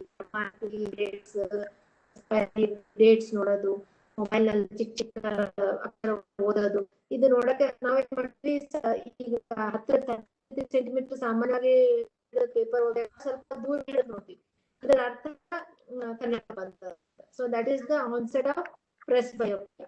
ಅವಾಗ ಎಲ್ರಿಗೂ ಬೈಫೋಕಲ್ ಪ್ರೋಗ್ರೆಸಿವ್ ಗ್ಲಾಸಸ್ 40 ಏಜ್ ಆದ್ಮೇಲೆ ಕಂಪಲ್ಸರಿ ಎಫೆಕ್ಟ್ ಬರ್ತದೆ. ಫಿಮೇಲ್ಸಿಗಂತೂ 35 ಏಜ್ಗೆ ಬಹಳಷ್ಟು ಜನರಿಗೆ ಬರ್ತದೆ. ಇನ್ನು ಕೆಲವರು ಇಲ್ರಿ ನಮ್ ಗರ್ಭಕೋಶ ಆಗಿದೆ, ಆಪರೇಷನ್ ಆಗಿದೆ, ಅವ್ರಿಗೆ ಇನ್ನೂ ಜಲ್ದಿ ಬರೋ ಸಾಧ್ಯತೆ ಇದೆ. ಹಾರ್ಮೋನಲ್ ಡೆಫಿಷಿಯನ್ಸಿ ಇದರಲ್ಲಿ ಪ್ಲೇಸ್ ಎ ರೋಲ್. ಇನ್ನು 40 ಏಜಿಗೆ ಬಂದ ಕನ್ನಡಕ 50 ಏಜಿಗೆ ಕನ್ನಡಕ ಹೋಯ್ತ್ರಿ ಅಂತ ಕೆಲವರು ಅದು ಕನ್ನಡಕ ಹೋಯ್ತು ಅನ್ನೋದಕ್ಕೆ ರೀಸನ್ ಕಾರಣ ಕ್ಯಾಟ್ರಾಕ್ಟ್. 50-55 ಏಜಿಗೆ ಕ್ಯಾಟ್ರಾಕ್ಟ್ ಬಂದಾಗ ಪ್ಲಸ್ ಬರುತ್ತೆ, ಇದು ಮೈನಸ್ ನ್ಯೂಟ್ರಲೈಸ್ ಅದು ಕನ್ನಡಕ ಹೋಗ್ತದೆ. Initial stages of cataract. ಇನ್ನು ಕ್ಯಾಟ್ರಾಕ್ಟ್ ಮುಂದುವರಿತಂದ್ರೆ ಮತ್ತೆ ಕ್ರಮೇಣವಾಗಿ ದೃಷ್ಟಿ ಕಡಿಮೆ ಆಗ್ತಾವ. Thank you madam. ನಮಸ್ಕಾರ ಮೇಡಮ್. ಹಲೋ, ನಮಸ್ಕಾರ ಮೇಡಮ್. ನಮಸ್ಕಾರ. ಕೇಳಿ ಚಂದ್ರಶೇಖರ್, ಕೇಳಿ. ನಮಸ್ಕಾರ ಮೇಡಮ್. ನಮಸ್ಕಾರ ಸರ್. ನಮಸ್ಕಾರ ಸರ್. ಈಗ ಎಷ್ಟು ನಂಬರ್ ಕ್ರಾಸ್ ಮಾಡಿದ್ಮೇಲೆ ಲೆನ್ಸಸ್ ಹಾಕ್ತಾರ್ರಿ? ಆಮೇಲೆ ಲೆನ್ಸ್ ಆಯ್ಕೆ ಮಾಡ್ಕೋಬೇಕಾದ್ರೆ ನಮ್ಗೆ ಏನು ಅರ್ಥ ಆಗೋದಲ್ರಿ? ಅವ್ರು ಏನಂತಾರ, ಇಂಡಿಯನ್ ಲೆನ್ಸ್ ಬೇಕಾ, ಫಾರಿನ್ ಲೆನ್ಸ್ ಬೇಕಾ, ಹೈ ಹಣ ಜಾಸ್ತಿ ಕೊಟ್ರೆ ಫಾರಿನ್ ಭಾಳ ದಿನ ನಿಮ್ಗೆ ಡ್ಯೂರೇಬಿಲಿಟಿ ಬರ್ತಾವ ಅಂತ ಹೇಳ್ತಾರ್ರಿ. ನಮ್ಗೆ ಏನು ಅದ್ರದ್ದು ನಾಲೆಡ್ಜ್ ಇರಲ್ಲಲ್ರಿ, ಅದ್ರ ಬಗ್ಗೆ ಸ್ವಲ್ಪ ನಮ್ಗೆ ವಿವರಣೆ ಕೊಟ್ರೆ ಚೆನ್ನಾಗಿತ್ತು. ಈಗ ನೀವು ಕಣ್ಣು ಆಪರೇಷನ್ ಮಾಡಿಸ್ಕೊಳಕ್ ಹೋದಾಗ ಡೆಫಿನೆಟ್ಲಿ ನಿಮ್ಗೆ ಚಾಯ್ಸ್ ಕೊಡ್ತಾರೆ ಸರ್. ನಿಮ್ಗೆ ನೀವು ಯಾವ ಲೆನ್ಸ್ ಹಾಕ್ಸ್ಕೊಬೇಕಂತ ಮಾಡಿರಿ ಅದ್ರ ಮೇಲೆ ನಿಮ್ಗೆ ಈಗ ಕೂಡ ಬಹಳಷ್ಟು ವೆರೈಟಿ ಲೆನ್ಸಸ್ ಇದಾವ. ಈಗ ಚಾಯ್ಸಸ್ ಬಹಳ ಹೈಯರ್ ಎಂಡ್ ಲೆನ್ಸಿಗೆ ಹೋದಾಗ ಲೆನ್ಸ್ ಕಾಸ್ಟ್ ಕೂಡ ಜಾಸ್ತಿ ಆಗ್ತದೆ, ನಿಮ್ಗೆ ಸರ್ಜರಿ ಕಾಸ್ಟ್ ಕೂಡ ಜಾಸ್ತಿ ಆಗ್ತದೆ. ನೀವು ಯಾವಾಗ ಹೈ ಲೆನ್ಸ್ ಆಪ್ಟ್ ಮಾಡ್ತೀರಿ ನಿಮ್ಗೆ ಕಾಸ್ಟ್ ಸರ್ಜರಿನೂ ಜಾಸ್ತಿ ಆಗ್ತದೆ. ಅದ್ರ ನಿಮ್ದು ಕಂಫರ್ಟ್ ನೋಡ್ಕೊಳ್ಳೋದು ಒಳ್ಳೇದು. ನೀವು ಎಷ್ಟು ಸ್ಟ್ರೆಚ್ ಮಾಡಿ ನೀವು ಅಫೋರ್ಡಬಿಲಿಟಿ ಮಾಡ್ಕೊಂಡು ಲೆನ್ಸ್ ಹಾಕೋಬೇಕಂತ ಅದಕ್ಕೆ ನಾವು ಪೇಷಂಟ್ ಆಪ್ಷನ್ ಕೊಡ್ತೀವಿ. ಇಷ್ಟರಲ್ಲೇ ಅಂದ್ರೆ ಇಷ್ಟರಲ್ಲೇ ಮಾಡೋದು. Thank you madam, thank you madam.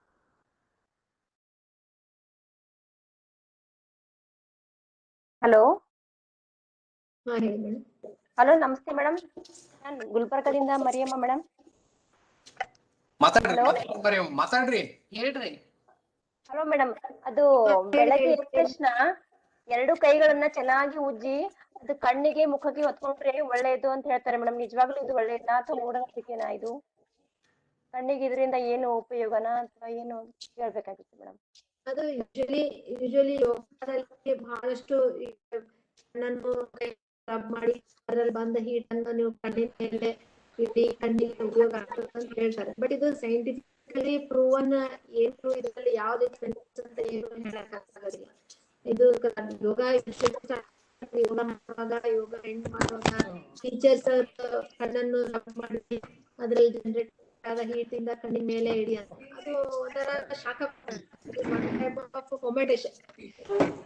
ಈಗ ಯಾವ್ದೇ ಒಂದು ಇನ್ಫೆಕ್ಷನ್ ಆದಾಗ ನಾವು ಬಟ್ಟೆಯನ್ನ ಬಿಸಿರಲ್ಲಿ ಎತ್ತಿ ಶಾಖ ಕೊಡಿ ಅಂತ ಹೇಳ್ತೀವಿ. ಅದೇ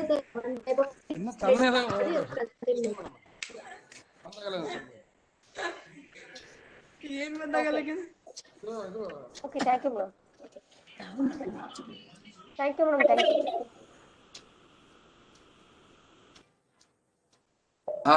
ರೆಡ್ಡಿ ಸರ್. Okay sir.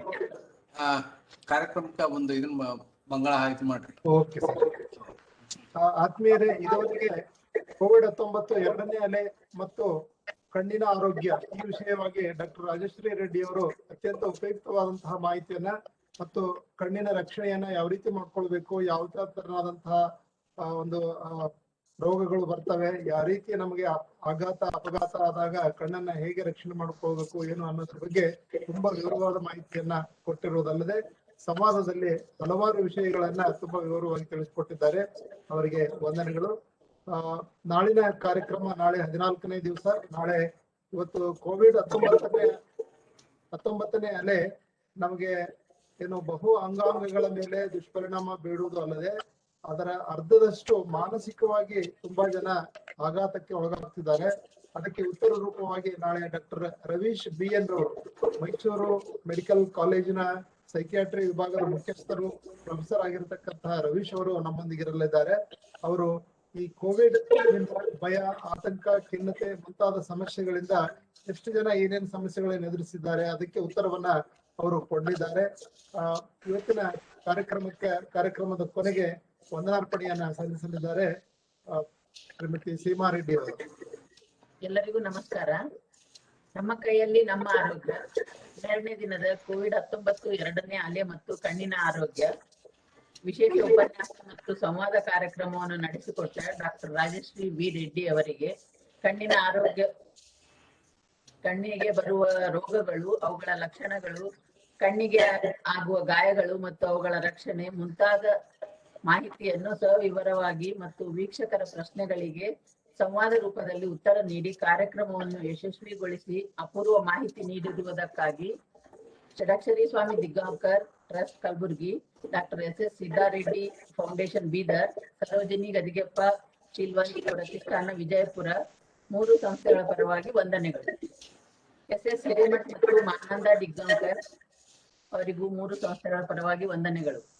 ಈ ಕಾರ್ಯಕ್ರಮ ಸಂಯೋಜಕರಾಗಿದ್ದ ಡಾಕ್ಟರ್ ಶಶಿಶೇಖರ್ ರೆಡ್ಡಿ ಅವರಿಗೆ 3 ಸಂಸ್ಥೆಗಳ ಪರವಾಗಿ ವಂದನೆಗಳು. ಈ ಕಾರ್ಯಕ್ರಮದಲ್ಲಿ ಭಾಗವಹಿಸಿದ ಎಲ್ಲ ವೀಕ್ಷಕರಿಗೂ ವಂದನೆಗಳು. ನಮಸ್ಕಾರ. ನಮಸ್ಕಾರ. ನಮಸ್ಕಾರ. ರೆಡ್ಡಿ ಮೇಡಮ್